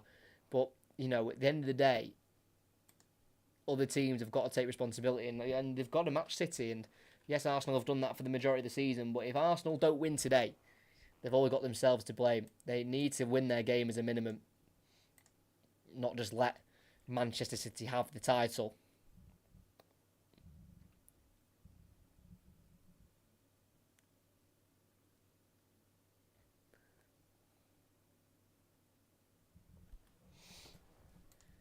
But we'll have another look around the grounds as well in terms of the scorelines in the Premier League, as every game is kicked off here at 4 o'clock this afternoon. So we've been keeping up to date with Liverpool. They're still 2-0 up against 10-man Wolves at Anfield in Jurgen Klopp's final game for the club. Sheffield United are trailing at home to Tottenham by 1-0. That means Tottenham stay fifth ahead of Chelsea. Luton are losing their final Premier League games until they go back down to Championship, as Luton are 2-1 down. Fulham scored in the 43rd minute with Adama Traore. Then Luton equalised in the 46th with a penalty. And then 2 minutes later, Fulham scored again in the 48th minute to make it 2-1. So all 3 goals in that game coming within 5 minutes, which is pretty crazy. Brighton, final game for De Zerbi, who's announced he's leaving the club. They are drawing 0-0 at home to Manchester United. Of course, we've got the 2 games in the title race. City 2-1 West Ham and Arsenal 1-1 with Everton. 3-0 away result at the moment for Newcastle, who've struggled a lot away from home this season, but they've gone to Brentford and they're winning 3-0. Barnes, Murphy, his brother, scoring twice for Oxford last night, getting them promoted to the Championship, and Isak has scored. So that means Newcastle it guarantees Newcastle's 7th position, which should mean that Manchester United miss out on Europe altogether, which would not be very Manchester United-like to not have any European football. As Crystal Palace are 2-0 up against Aston Villa. Nothing to play for Aston Villa. They've got their top 4 status confirmed. That was sealed on Tuesday as Tottenham lost at home to Manchester City. Jean-Philippe Mateta with both goals. What has Oliver Glasner done with Mateta? That man can't stop scoring. It's absolutely crazy. Because I heard links of him to PSG, which I found a bit crazy. I thought that was a little bit extreme. But how many goals has Mateta scored recently? Let's add this up.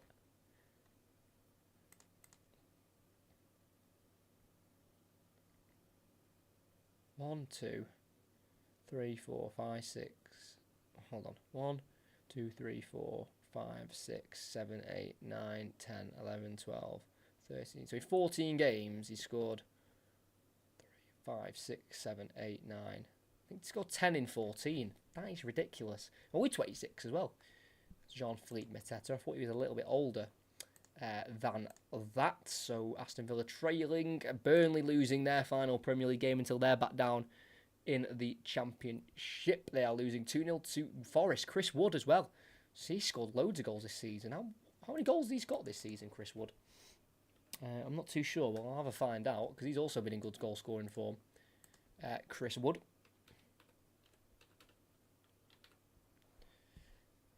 At Nottingham Forest. So, Chris Wood. 12 goals. I don't know if that's added the 2 he's already scored, so he might be on 14, Chris Wood, which is a very good, his best goal scoring season, I think. Well, his joint best goal scoring season in the Premier League. Got 14 with Burnley in the 19-20 season. So they're 2-0 up at Burnley. So Forest are already pretty much, well, they definitely are safe now, but they were pretty much already safe anyway.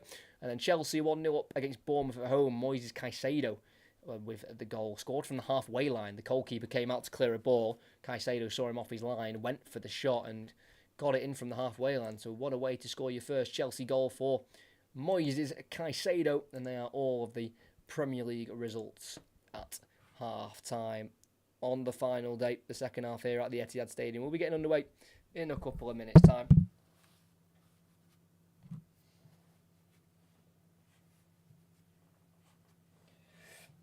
But we've got two commentaries coming next week.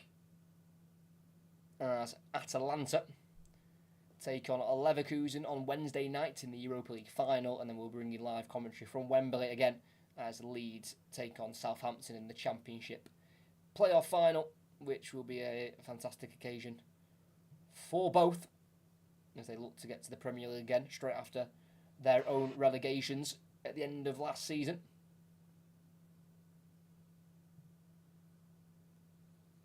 So still a little bit of work for Manchester City to do going into this second half. Of course they're leading, but not by much. West Ham do look rather dangerous on the break, it must be said.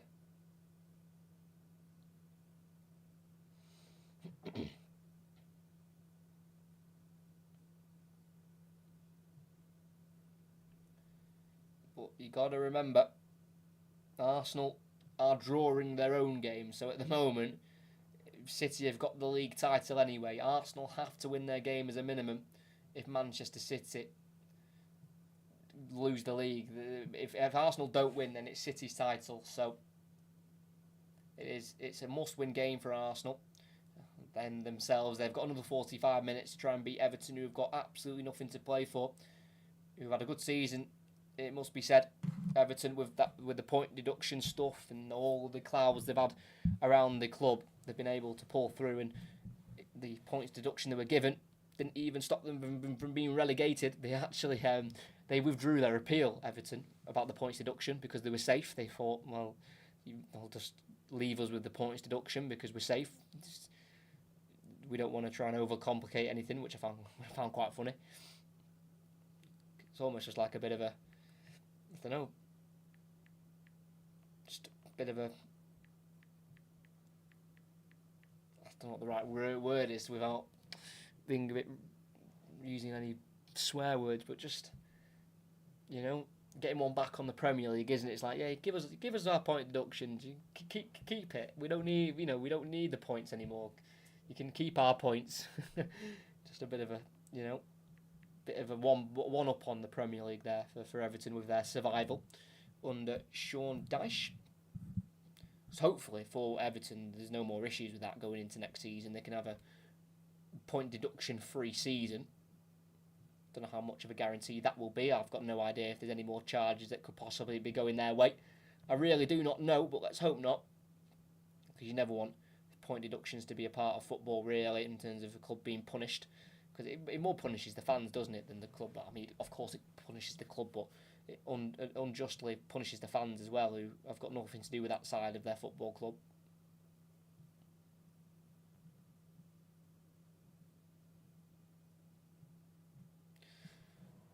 So second half getting underway in a couple of minutes' time at the Etihad Stadium. As they currently lead West Ham by 2-1. 2 goals from Phil Foden. 2 in 18 minutes. His first came in 79 seconds. A thunderbolt into the top left corner. Definitely one of his best goals of the season. Very similar to his Derby goal that he scored as well against United earlier on in the season when they were 1-0 down. Or apparently there was a rumour of an equaliser that went round the Emirates. Or they thought that West Ham had equalised. Sorry, it's not funny. But someone spread a rumour at the Emirates that it'd gone to 2-2 here at the Etihad. Oh, I can't believe you'd fall for something like that.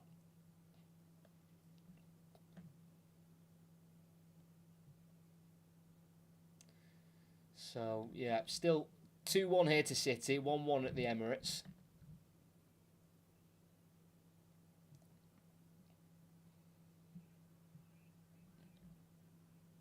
Lot to do though for Manchester City.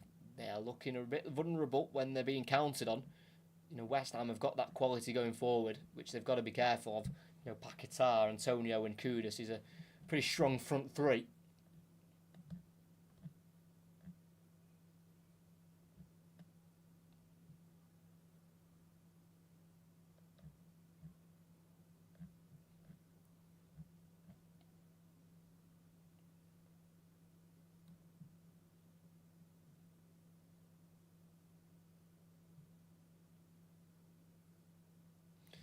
So just waiting for the players to return to the field for this second half here.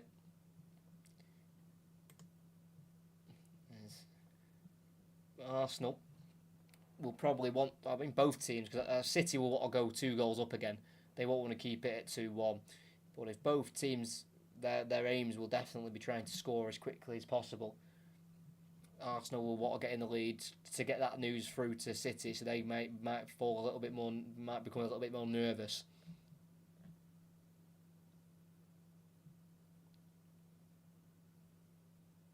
I wasn't actually aware of that because I commentated on the earlier game between Crawley and Crew, but there's no Bukayo Saka for Arsenal, which I had absolutely no idea of. Yeah, Martinelli, Havertz, Trossard, no Saka. Oh. I genuinely wasn't aware of that. So no Saka for Arsenal, which is quite the big miss. Hopefully it'll be okay for the Euros for England in just less than a month's time.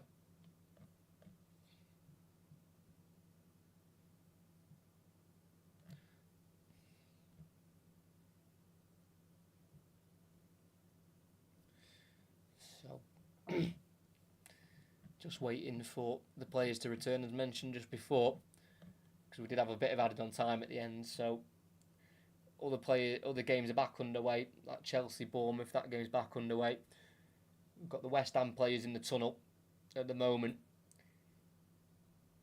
at the Etihad, and I don't think Arsenal will be back underway either because they finished quite late as well. There's a lot of added on time there as well. Yeah, still half time between Arsenal and Everton.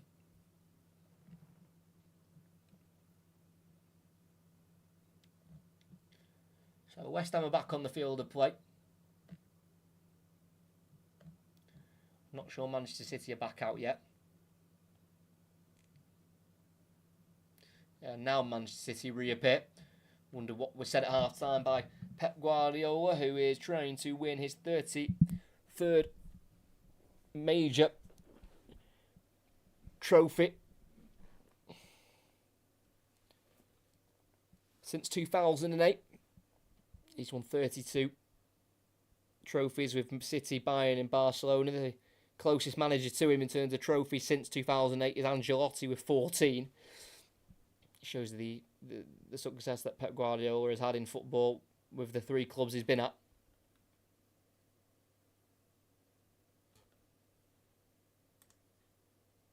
So both teams are ready to get back underway here. It'll be City kicking right to left, West Ham left to right towards their away support. It's 2-1. Like I said before, all to play for. If you are new, if you could like and subscribe if you haven't already, that'd be fantastic. It does help the channel out.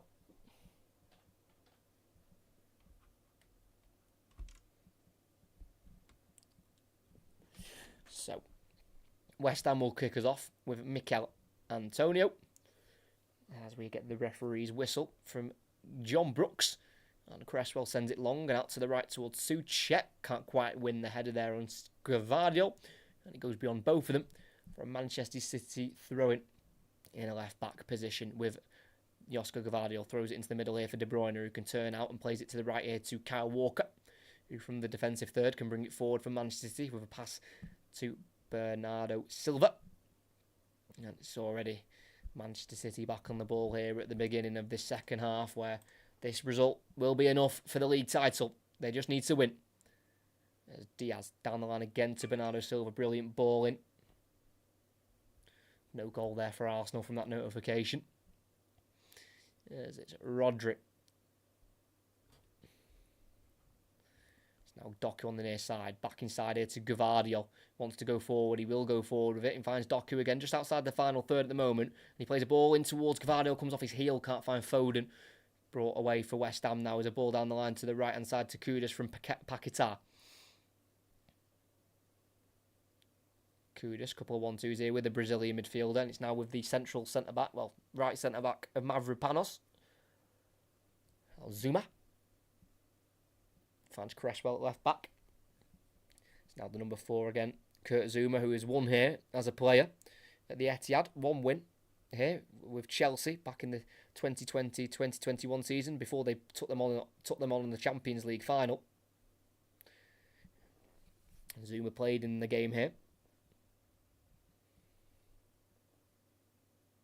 Just over 100 appearances now for West Ham for Kurt Zouma.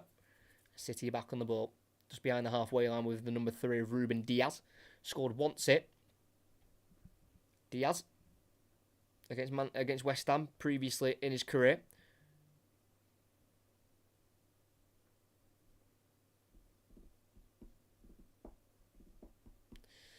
Bernardo Silva about 10 yards inside the West Ham half.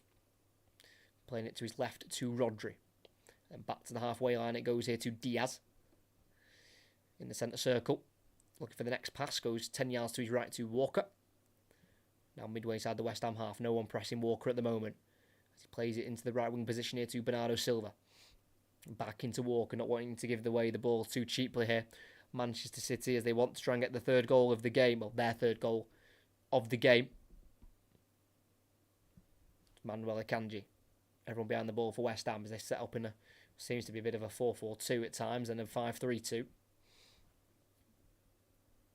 Walker, about 25 yards from goal on the right-hand side. Goes out wide further here to Bernardo Silva. Everything to his left as he cuts onto his left foot. Plays it across here to De Bruyne, who shoves it back onto his right foot. Then back to the left it goes to Rodri. Out wide again to Walker. Goes back to De Bruyne. Now Gvardiol in a bit more of a central area here, the left back. Playing it simple here to Rodri. Now De Bruyne back to Rodri again. Bit of space for him. Doesn't want to shoot. Instead clips it out to the left hand side here to Doku. Controls it well. And then goes back here into Gvardiol. Turns away from Paquetá. Really good work there from Gvardiol to keep it away from the West Ham number 10. Now De Bruyne just in front of the centre circle. Going to Akanji in the back line for Manchester City. Rodri. Forward in between the lines of Foden, who turns and faces forward. Goes to Haaland on the edge of the area. Wanting to try and play another pass through towards Foden. It's intercepted by Mavropanos, but drops to Kevin De Bruyne, who tried to find a little gap there towards the bottom left corner. It was clever, but he couldn't quite execute it there. Haaland and Foden attempting to link up, but eventually the ball was cleared to the edge of the area where De Bruyne tried to whip it into that bottom left corner, but didn't quite come off for the Belgian. Not a bad attempt, though, from Kevin De Bruyne. He's got 68 Premier League goals in his career, all for Manchester City. As it looks like Chelsea have gone 2 up here. Sterling squaring the ball there, deflected, I think, off... I don't think it was off Gallagher. I think it might have been an own goal there. And has Bournemouth made it 2-1? Bournemouth might have even made it 2-1 here. Kirkes on the ball. Crossing it in. Controlled at the far post. Cucurella, that's poor defending. Deflected in. So 2-1 at Stamford Bridge. Chelsea 2, Bournemouth 1. There's in play here, Kudus. Tackled well by Doku, who enters the West Ham half. Loads of space for him to run into. Mavropanos comes across and falls to the deck, but it works. I think he slipped, but it stopped Doku in his tracks himself. And it's now West Ham on the ball with their goalkeeper Areola. De Bruyne pressing him here. Areola clears it left-footed. And it's headed into the air by Walker and then controlled by him, but then tackled by Emerson from behind, but it works its way to Foden, who from afar is going to shoot towards goal. That's not far away from the left-hand side of the goal. Searching for another match ball, Phil Foden. He got the ball from the poor Emerson clearance and just giving too much time there. And Areola was scrambling across, in fairness. But I think he would have had it covered if it was on target.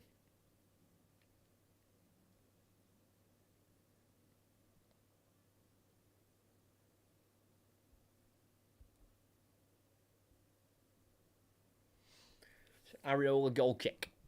Out towards the West Ham right, where it's been touched down by Souček, straight to Rodri on halfway. He now goes forward to De Bruyne, who's got space in the middle of the park here. He's got Haaland making a run ahead of him. He tries to play it through towards him. It's just overhit. Foden was also trying to get on the end of it, but it fell to Areola before it got to Foden. And now Kudus turns away from Gavardio. He's got Antonio who's peeled out to the right wing here, but Kudus will keep driving on his own and then eventually plays it to Antonio in the final third. 1-on-1 here with Akanji. Lifting it towards Paquetá. Great interception by Gavardio, who brings the ball forward and then goes back to De Bruyne. Now with Kyle Walker at right back in the defensive third here for Manchester City. Now Rodri, plenty of time on the ball here for the Spaniard.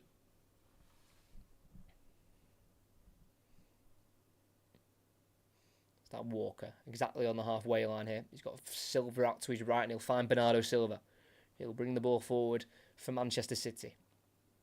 And goes back here into Kyle Walker. Bernardo Silva. 1-on-1 with Emerson in the final third. Finding De Bruyne. Then back out here to Kyle Walker.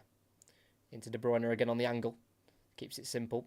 Goes into Rodri. Then across to the left here to Gavardio.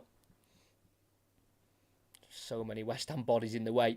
It's difficult for City to find any gaps here. There's Rodri. Lifts it to the left side here to Doku. He'll be kept in here. Tries to take on Soufal, but stopped rather abruptly there. And I think that'll be a corner for Manchester City, won by Doku. He's had a constant battle out on that side with Vladimir Soufal, the West Ham right wing back.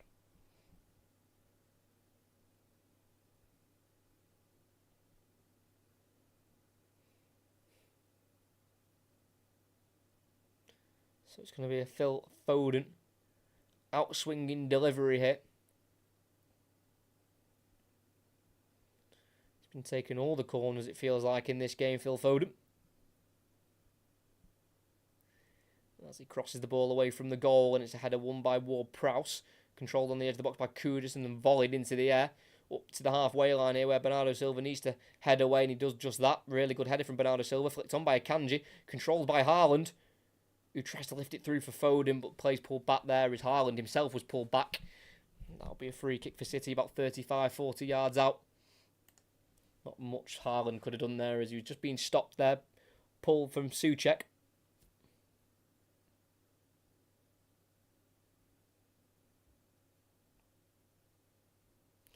So at Arsenal's game against Everton, that's still 1-1 at the moment. Luton have equalised. Oh no,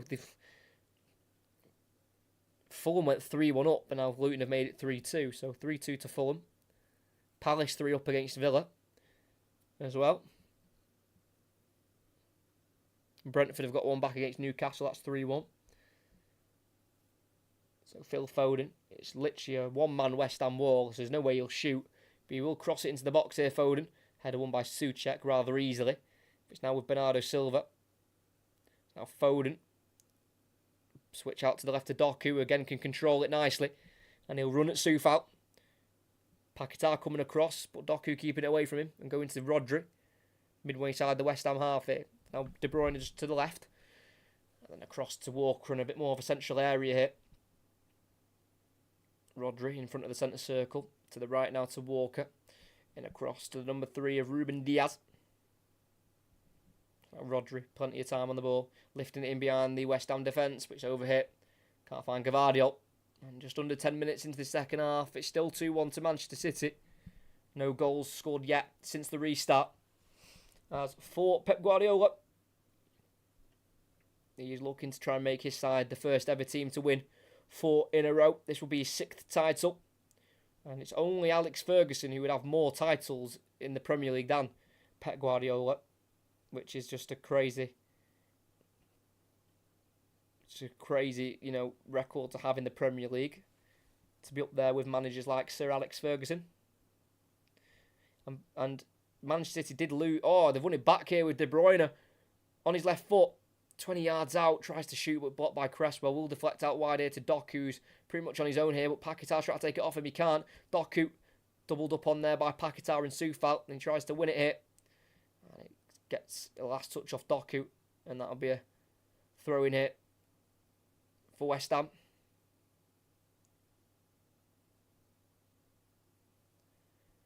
Yeah, just surrounded there, Doku. Nearly won a throw-in, but couldn't quite do so in the end. His last touch came off the Belgian. But Manchester City did lose their last game of the season last campaign.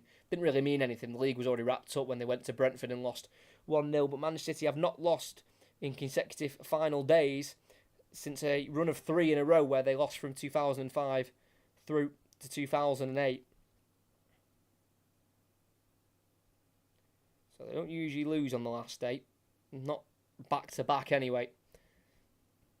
As it's now West Ham on the ball. Kudus running at Gvardiol. Still in the West Ham half though, but he's about to enter the City half in a minute. Space out on the opposite side for Emerson. He's going to be found here by Paquetá, is he? No, he's not. Just slightly overhit there by the midfielder, and it's Kyle Walker to clean it up at the back for Manchester City, and returning the ball to Stefan Ortega.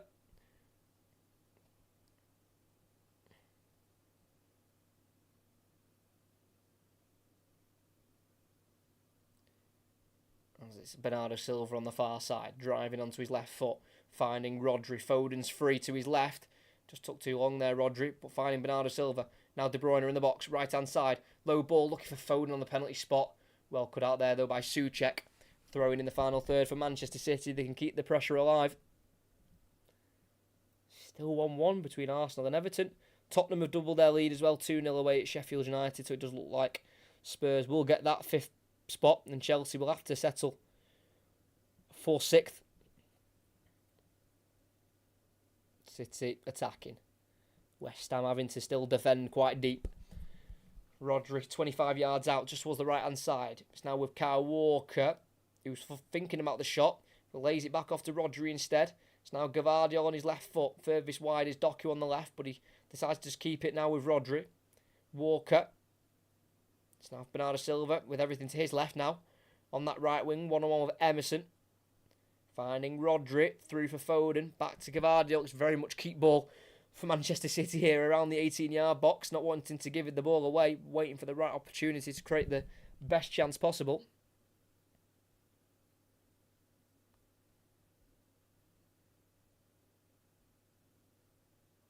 Bernardo Silva lifting it through for De Bruyne, who's just about able to keep it in on that touchline.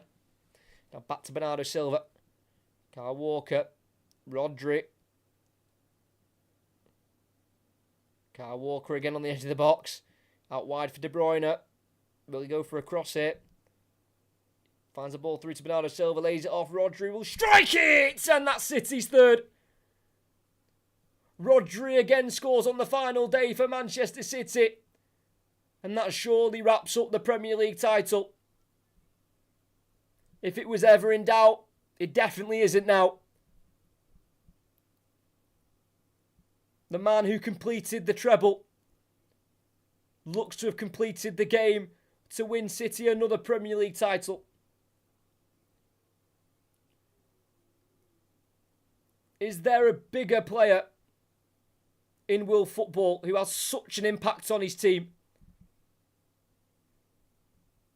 Manchester City, with so much patience in that play, they were just passing it around the edge of the box because there was no real spaces inside the 18-yard area to find, the likes of a Haaland or a Foden.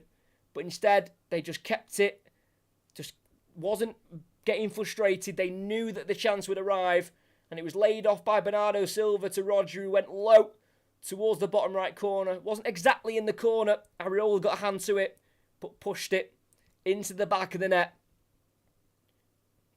And of course, it just had to be Rodri on the score sheet again. And here at the Etihad Stadium, it's Manchester City 3, West Ham 1. And with half an hour to play, it looks like Manchester City have wrapped up another Premier League title. It'll be their 8th Premier League title in 12 years. It's what you call domination. And Rodri this time with a goal. 8 now for the season in the Premier League. Rodri only scored twice last season in the Premier League altogether. He's now got 8. 4 of them in 2024. And it's his 2nd goal against West Ham. He also scored against them at home back in the 2019-2020 season. It was Manchester City's last game before COVID hit.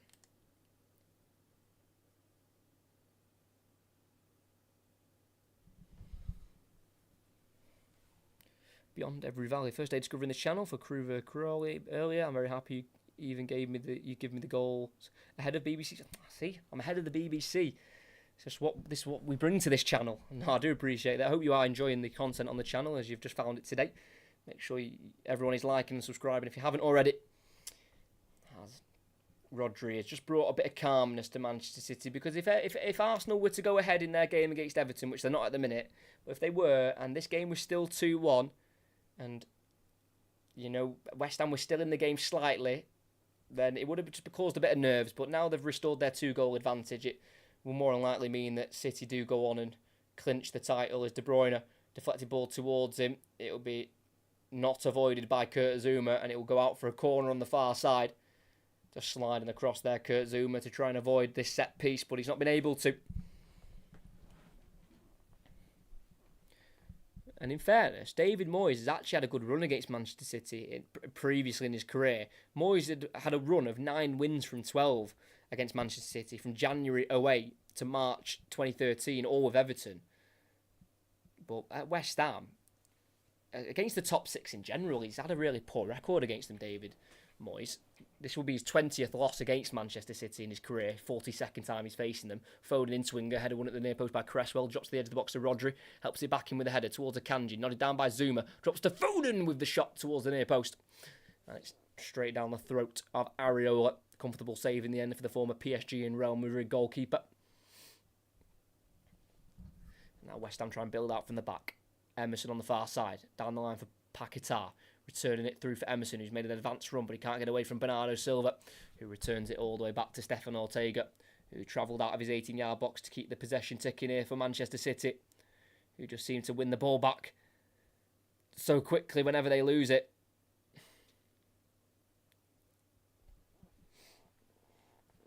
Tottenham are 3-0 up now, away at Sheffield United.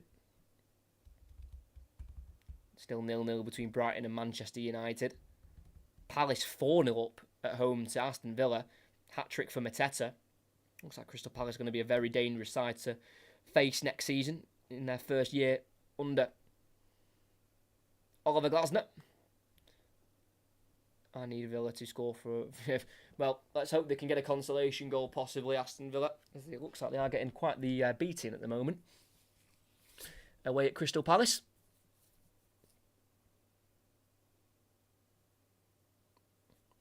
As if City avoid defeat today, which looks very likely, they'll avoid defeat. It will be 17 Premier League games in a row without defeat against West Ham, as Bernardo Silva receives the ball from Rodri, plays it through for De Bruyne, who squares the ball, and it's well dealt with by Souček. Kept alive, though, by De Bruyne. Good touch as well, plucking it out from the air. It's now Bernardo Silva. Backheeling it into De Bruyne. That is silky. Really good skills there from Bernardo Silva. And City can attack, and it's going to be patience again, as they're just going to pass it around the 18-yard box and wait for the right moment to try and find a defence-splitting pass if there's one available.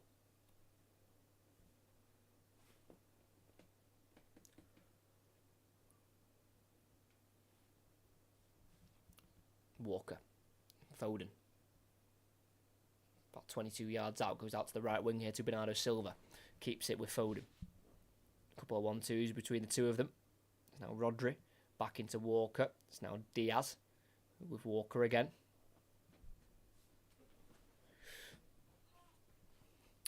Gvardiol. Right in the middle of the park here. In a central midfield position there. Goes back to Diaz. Akanji forward to Rodri around the corner for Gvardiol. Keeps the ball away there from Kudus, who scored that worldie of an overhead kick to make it 2-1 right before half-time. Foden a bit short to Diaz, but he keeps away from Antonio. Now Akanji in the City half. Foden out to the left here to Doku, who's been told to run forward now by Pep Guardiola. Running at Soufal. He's got De Bruyne in support. Doku wants to go on his own for now. Turns back and plays De Bruyne. Foden's making a run through and he finds him. That is brilliant. Foden cut back. Haaland. It's blocked by Zouma on the 6-yard line, and it will roll out for a corner kick. Such a good pass from Kevin De Bruyne. I mean, we all know what he can do with the ball at his feet. But just to find that slight little gap to play through Foden, who made the run down the left-hand side. Manchester City, Kevin De Bruyne's first Manchester City goal was in the game that saw West Ham last win against City in the Premier League, 2-1, September 2015. De Bruyne is looking to be the creator this time from the set piece. He'll be the one crossing it in towards goal on this near side. De Bruyne delivers the ball in. It goes beyond Areola and it just avoids Haaland at the far post, but the last touch came off a West Ham player. So they'll have another go at it here, Manchester City, from the opposite side. It flicked off the head of Diaz. I don't quite see the West Ham touch, in all fairness, but John Brooks, the referee's given it in Manchester City's favour. So it looks like it's going to be Foden to take this one from the opposite side, continuing the theme of the in-swinging corners. De Bruyne puts himself on the edge of the box.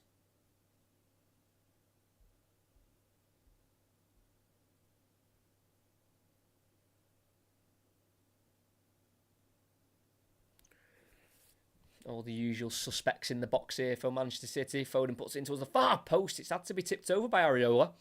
Almost just went over the Frenchman's head and in for a goal, and that would have been Foden's hat-trick. And what a way that would have been to have done it. Manchester City just completing a little Poznan there, as they can afford to look away from the game and not have to worry about potentially conceding, because if anything, it looks like Manchester City are just going to score more goals.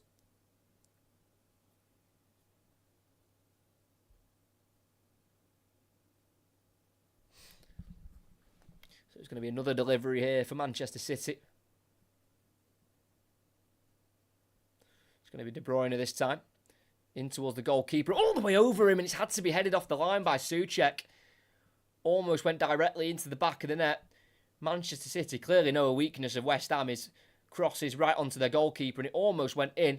Don't think it was curling in by De Bruyne, but Haaland was right behind Souček, and he would have... I mean, we've seen Haaland miss from a yard out this season before, but I don't think he would have missed that one.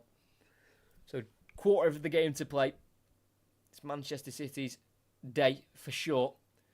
It is at the moment. It'd take one almighty collapse here, and Arsenal are still drawing at home to Everton anyway, so wouldn't really make a difference if City don't win, if that result stays the same at the Emirates. Foden crosses in, header won at the near post by Zuma, put back in by De Bruyne towards Diaz, who heads it to Haaland, who chests it down, flag stays down for now, finds Akanji, flicks it for Haaland, whose shot's blocked. Akanji with the shot, which loops over the bar via a deflection.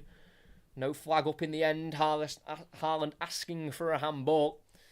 Let's have a look if there was any offside in there. De Bruyne's header flicked on by Diaz. No, everyone on side for sure. Akanji finding Haaland with a 1-2. I think he's asking for a handball off Zuma, potentially. Oh, it did come off Cresswell's hand, who just had it out ever so slightly. It was not too far away from his body. Haaland did appeal. Akanji didn't. It did come off his hand, but quite close range, so I think it'd be a bit harsh on Aaron Cresswell if they were to give that against him.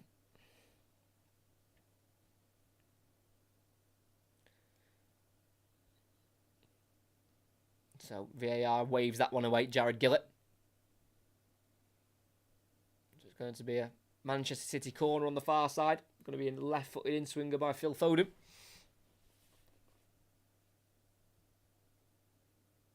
Foden crosses on towards the goalkeeper, who catches it this time and just about keeps it over the line. Away from the goal line there. Almost just fumbled it over that goal line. Really good defending in the end there, actually, by Areola. As a lot of those corners have been put right on his head, but he's been able to deal with majority of them, if that's parrying them over or in that case catching them. As it's Brentford 2, Newcastle 3, by the way. And Manchester United have took a lead away at Brighton, 1-0. As we're going to get the first sets of changes in this game. For City, we will see Manuel Akanji replaced. And Manuel Akanji will be replaced by Nathan Ake, who's on. Subbed off against Fulham recently in the 22nd minute, so had to sit on the bench against Spurs. His only Premier League goal last season for Ake was at home here in May to West Ham, almost a year ago. And then West Ham making a change, possibly going to a back four here, with Emerson, the Brazilian left-back, off for holding midfielder Edson Alvarez. So it looks like they might go to a bit of a 4-2-3-1 here. West Ham United. As it's Rodri winning the ball from a midfield battle, and then De Bruyne being brought down by Alvarez, introducing himself into the game very quickly.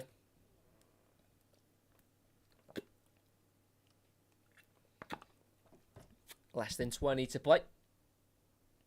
And with that Manchester United goal against Brighton, if Newcastle draw that game to Brentford, which they were winning 3-0, if they end up losing that game, if they end up drawing that game, then United will leapfrog them into 7th and take that final European spot. So Newcastle have to be careful as Crystal Palace are 5-0 up against Aston Villa. Not the end of the season Unai Emery would have wanted on the final day.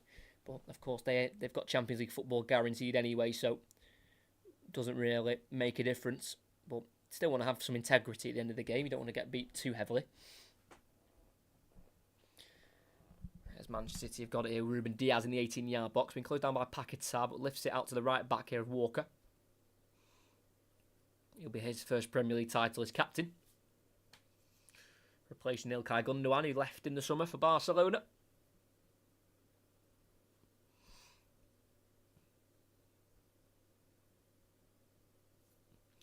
Still in the City half here, with Rodri the goal scorer, his 9th of the season in all competitions. Now 26 goals for him in the colours of Manchester City. Doku shrugs off Kudus into the final third, plays a ball inside towards Foden, it deflects through to him off Alvarez, and then he's brought down from behind by Alvarez. And that'll be a free kick for Manchester City. Alvarez quickly introduced himself into the game, conceding 2 fouls. Foden has been scoring some free kicks recently, so he might fancy this one, as he's still looking for his hat-trick here, Foden, which he'd love to get on the final day. But it's definitely more suited for a right foot, about 22 yards from goal here, just to the left-hand side. Could we get a Kevin De Bruyne classic here? 9th start in a row as well for Kevin De Bruyne, which is nice to see. Some consistent time on the pitch for him without injury. He's got 6 goals already this season. Scored recently against Real Madrid in that quarter-final second leg. It's definitely De Bruyne who will be taking this one, I think. Yeah, 5-man West Ham wall with one laying behind it. It's going to be Foden to take it on instead. Doesn't quite bend it in enough. Just glances off the side netting. No deflection as well. So goal kick. Thought it would have been De Bruyne taking that one. I get what Foden's doing, but it needed a lot more swing than that to creep its way in. I know he wants the hat-trick, but don't think that was the way of getting it, in all honesty, with that free kick. Zuma to the edge of the box to Alvarez. Just about gets through to him ahead of De Bruyne. It's now to Kudus. Tries to flick it out to the right towards Soufal. A bit short, and it's picked up by Doku, who's tackled well there by Souček with the sliding challenge. Now Kudus bringing it down the West Ham right, surrounded by light blue shirts, but he gets in between 2 of them, and then around Gvardiol. What a run this is by Kudus. He is a player. He's just isolated, needs support. Goes back here to Soufal. That's brilliant, though, from Mohamed Kudus. That's serious talent.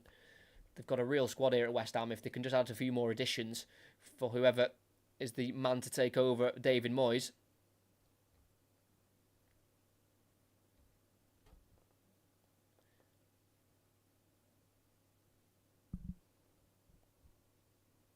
Kudus one-on-one with Doku at the minute in the right wing position. Going for an early switch out to the left here. And he'll find Mikel Antonio's touch not great. Can he keep the ball in? He can, with a pass back, but straight to Bernardo Silva, who works it to De Bruyne, and he finds Bernardo Silva again. Haaland, who's been rather quiet today, is making a run. Bernardo Silva went on his own, and he was brought down there by Alvarez again. And the Mexican gets a yellow card. He's only been on 5 minutes. He's committed 3 fouls, I think.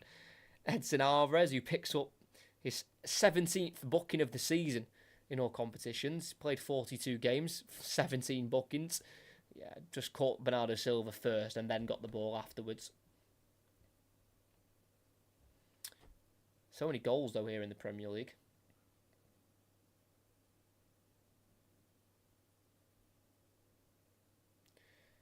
This is ridiculous.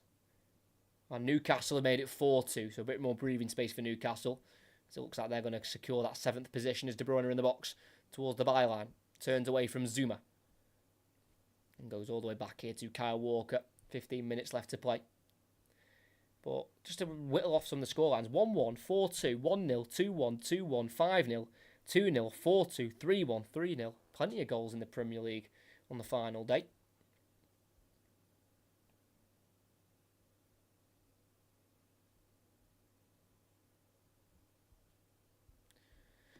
Still with Manchester City, just in front of the halfway line with Kyle Walker.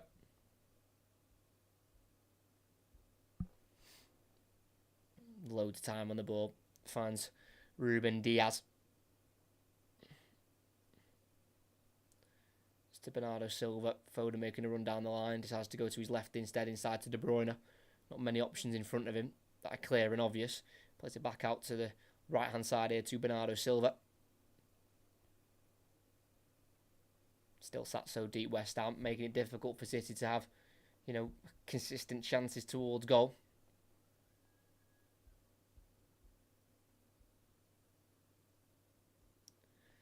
Still 1-1 though at the Emirates, so Arsenal still not doing their job, even if, Manchester City were dropping points.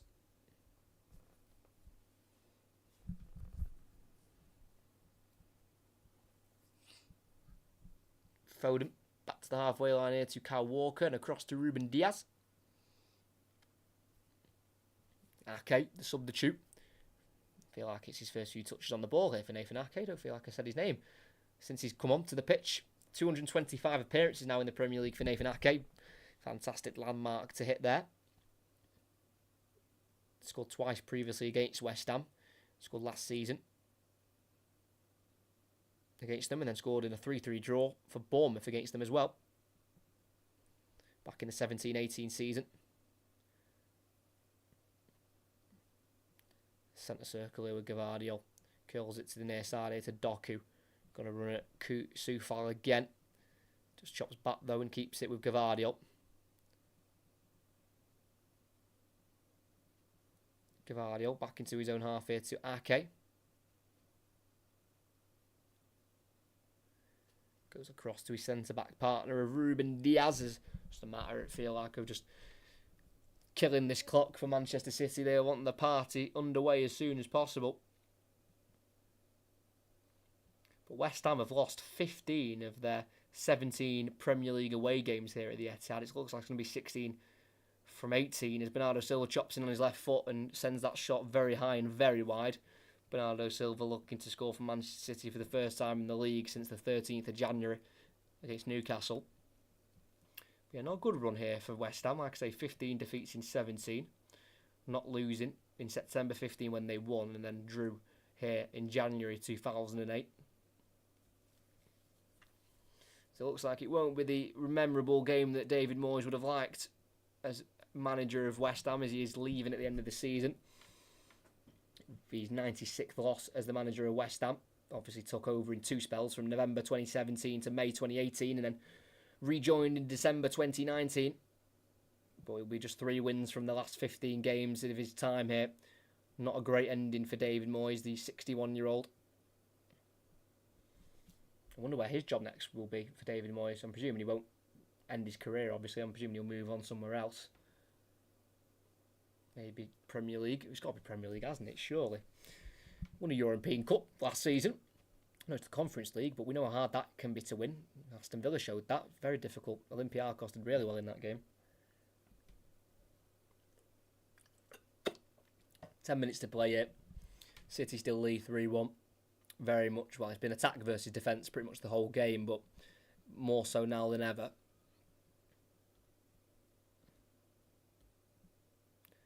Erling Haaland out to the right now to Bernardo Silva. It's just away from the final third. It's now De Bruyne slipping it through for Haaland, who will be offside. Flag just needs to go up here because Haaland knows he's offside.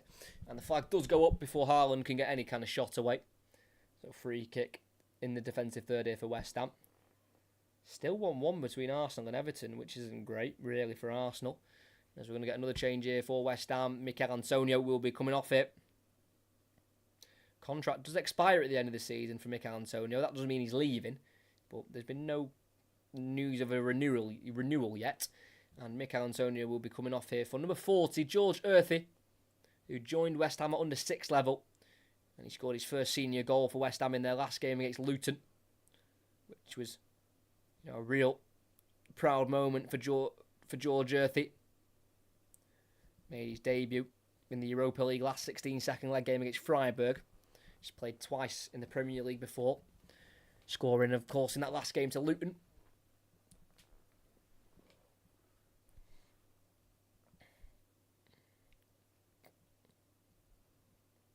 So we're back underway with 9 minutes to play. Nathan Ake has the ball for Manchester City. It's now Bernardo Silva on the halfway line, back into Walker. Forward for Haaland, who's got a bit of time here to keep it, plays it back to Gvardiol. Then forward to Foden, who's still wanting that match ball for sure. Plays it into the path of Doku, who's running at Soufal. Doku with it, wanting to shoot the ball, and it deflects, and it's off the side netting and out for a corner on this near side. You could tell Phil Foden desperately wanted that ball back to him. But Doku went on his own, shooting towards the near post, I believe. I think it was more towards the far post, but of course the deflection took it to the near post instead. As it looks like Manchester United have doubled their lead. So United are winning 2-0, but it won't be enough for them. It'll be an 8th place finish for Manchester United. And Roberto De Zerbi's last game as boss of Brighton, as he'll be leaving at the end of the season. It's going to be an in-swinging delivery here. De Bruyne, in it goes. It's flapped up by Areola. Punches out to the left wing here to Doku, who takes on 2 West Ham players. What skill is that from Doku? Tries to square it, but he slips over. And he falls. And it's dealt with by West Ham here with Kudus in a right-back position. Facing his own goal here, surrounded by 3 light blue shirts. And it can be City to win it back through Ake. Deflects through towards Rodri, but it's Ward-Prowse to beat him to it. But his clearance only goes as far as Foden. As it's now with Kevin De Bruyne. Left-footed. Does he go for a cross? No, he's tripped instead by Paquetá. And that'll be a free kick. As Manchester United have gone 2-0 up. Rasmus Højlund with the goal. Yeah, just a trip there by Kevin De Bruyne. As Paquetá could be Manchester City bound next season. They were very interested in him at the start of the season, but interest kind of backed off as those betting rumours started to come to light, but nothing's been done about them since, really.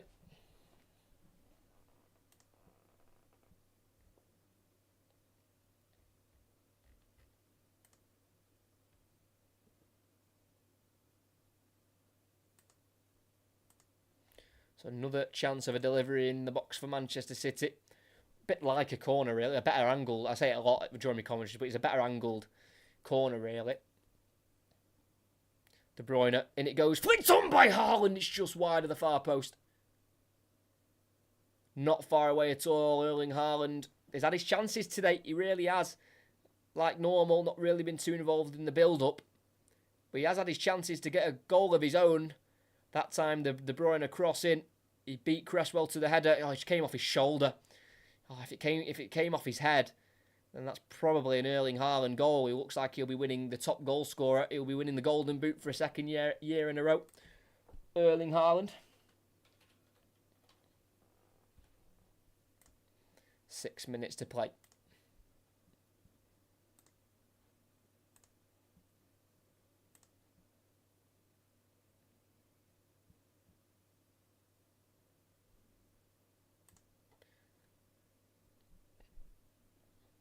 As it's Kyle Walker on the ball now. To De Bruyne, running through on the right-hand side. He's got Bernardo Silva in support and he finds him. Goes back here, though, into Walker. Then forward again to Bernardo Silva. Back into Walker.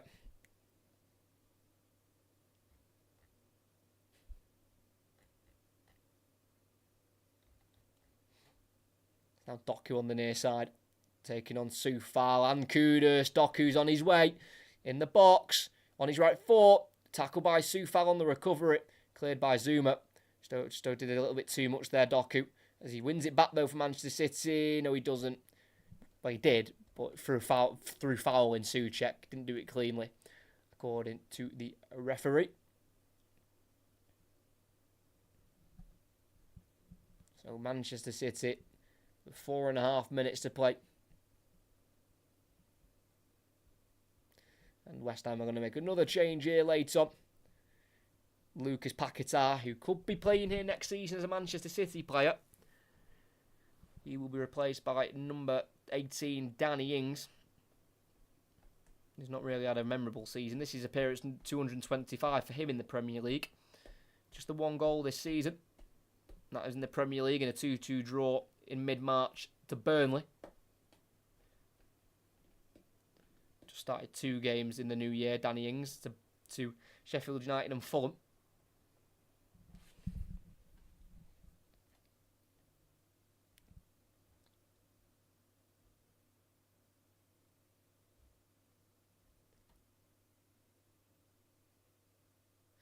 Still 1-1 between Arsenal and Everton. That's really that shocked me. That it must be said. As West Ham attack down the right hand side in the box, Kudus towards the byline. He gets the cross, deflects off Ake, and hits the side netting. So it would be a corner kick for West Ham, almost finding its way into the back of the net.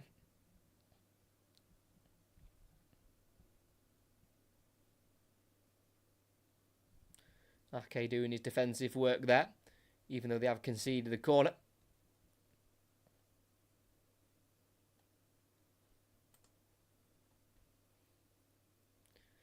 So Pep Guardiola down on one knee, not wanting City to concede as Ward-Prowse puts it in, put on by Souček, and into the back of the net. Goal stands for now. Manchester City want a handball. And again, it just starts to get a bit nervy again, because if Arsenal find a winner and West Ham somehow find an equaliser, then the whole table flips.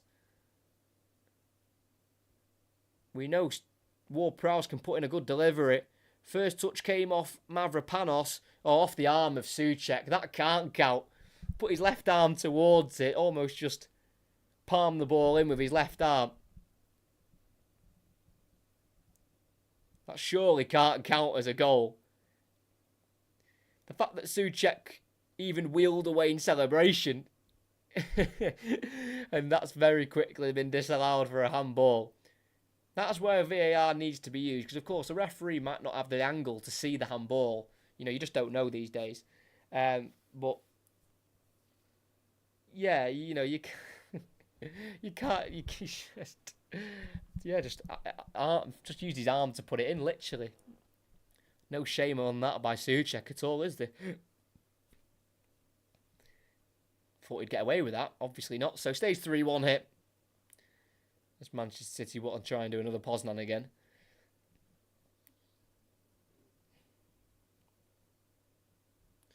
As Ortega takes the free kick out to the City left, where it's been a big header away there by Mavropanos. Ake chases it, beats Ings to it, clears it down the City left again, where it looks like Foden's down here at the moment. Just rubbing his lower back at the moment. Hopefully that's nothing serious for Phil Foden, because City need him for the FA Cup final and England need him for the Euros. As Arsenal eventually take the lead late on against Everton, so it's probably a good job for Manchester City that goal didn't stand, with, in fairness, what was a bit of an obvious handball. So Arsenal are 2-1 up. They've done their job. Late goal there. Not sure who scored it at the moment. But, you know, if that goal stood for West Ham, then it was definitely squeaky bum time there for Manchester City.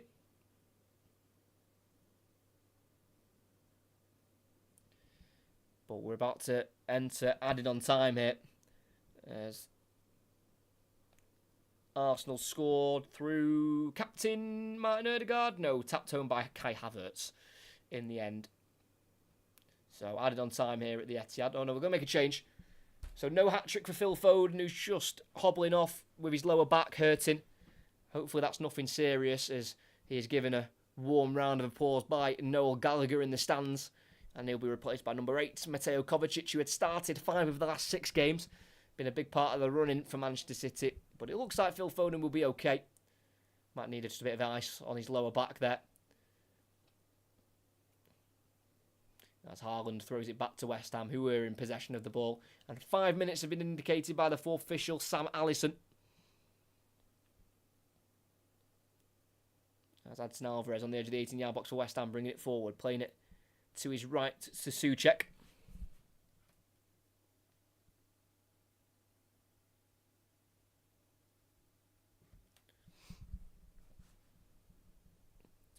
Alvarez towards this near side for West Ham. Any news on a Villa goal? I can let you know. No, still 5-0 to Crystal Palace in that one, as we played a minute of the 5 added on here at the Etihad.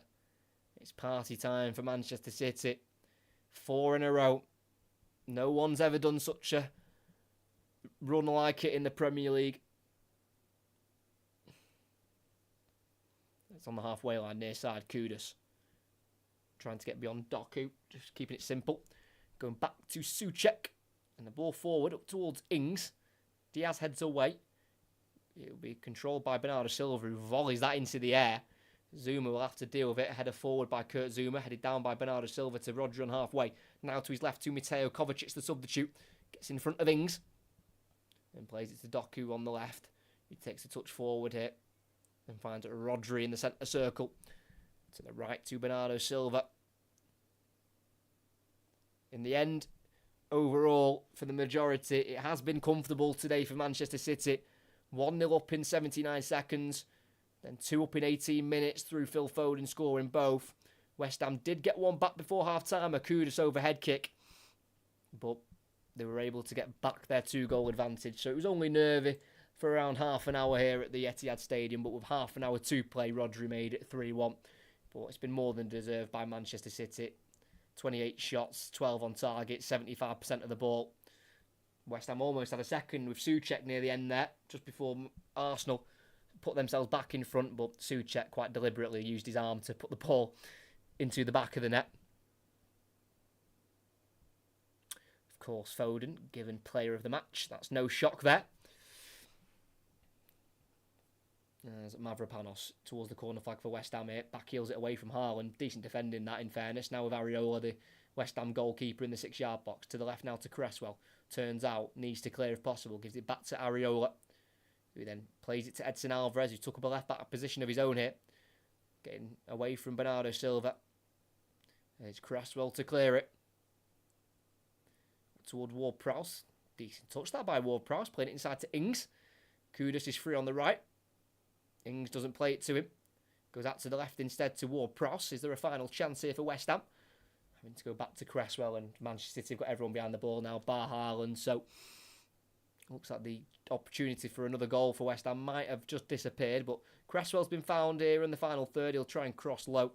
Comes off Kyle Walker. And with 90 seconds to play here at the Etihad, it'll be a throw-in for West Ham taken quickly. As on that far side, those Manchester City fans are currently being blinded by the sun. That is bright.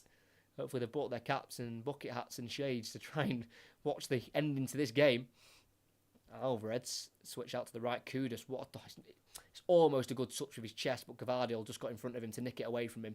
But he has, I know he's scored, and he's not just because of his goal, but Mohamed Kudus today for West Ham has been brilliant. He doesn't need to, but he can play higher up than West Ham, that is for sure. He can go up another level, without a question. Less than a minute of this league campaign for Manchester City, and it looks like they're going to be winning 4 in a row. 6 in 8 seasons under Pep Guardiola, as it's all over at Anfield for Jurgen Klopp. 2-0 win at home to Wolves. At the Etihad, it's Nathan Ake at left centre-half. Big kick forward, in behind the defence where Kovacic just pushes Souček in the back. And that'll be a free kick for West Ham in their own half as we're coming towards an end here at the Etihad Stadium. Not much longer to play. We had 5 added on. We've played 48 seconds of it. As Manchester City fans are almost already on the pitch, going a bit early here. The Manchester City supporters. As West Ham United are going to take the free kick. They can't do it yet because Manchester City fans are almost on the pitch. Bernardo Silva telling them to get off.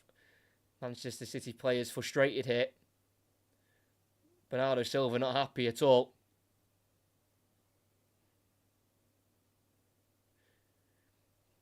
It's more for the danger of the West Ham players. Obviously, they want to be able to get the West Ham players towards the tunnel. That's the point of this free kick. They need to get the West Ham players further away from those Manchester City supporters. As it's taken, and the referee's not blown the whistle yet. Flicked on by Ings, and Ake kicks it out of play, and the whistle is blown, and Manchester City are history makers again. 4 in a row. First time ever in English football top flight history a team has won 4 titles in a row. But Manchester City have done it. The pitch is swarmed by supporters who have seen their team win another league title on the final day. Not as dramatic as 2 years ago. Not as dramatic as 12 years ago. But they'll prefer it this way. A 3-1 victory against West Ham has done the job for Manchester City, despite the Arsenal victory at home to Everton. All Manchester City needed to do was win. They've done exactly that. And it is now 4 Premier League titles in a row, 6 in 8 under Guardiola. It is beyond extraordinary. It's one of the best Premier League sides that we will ever see. And Manchester City, it seems like it's inevitable these days, but they are champions once again.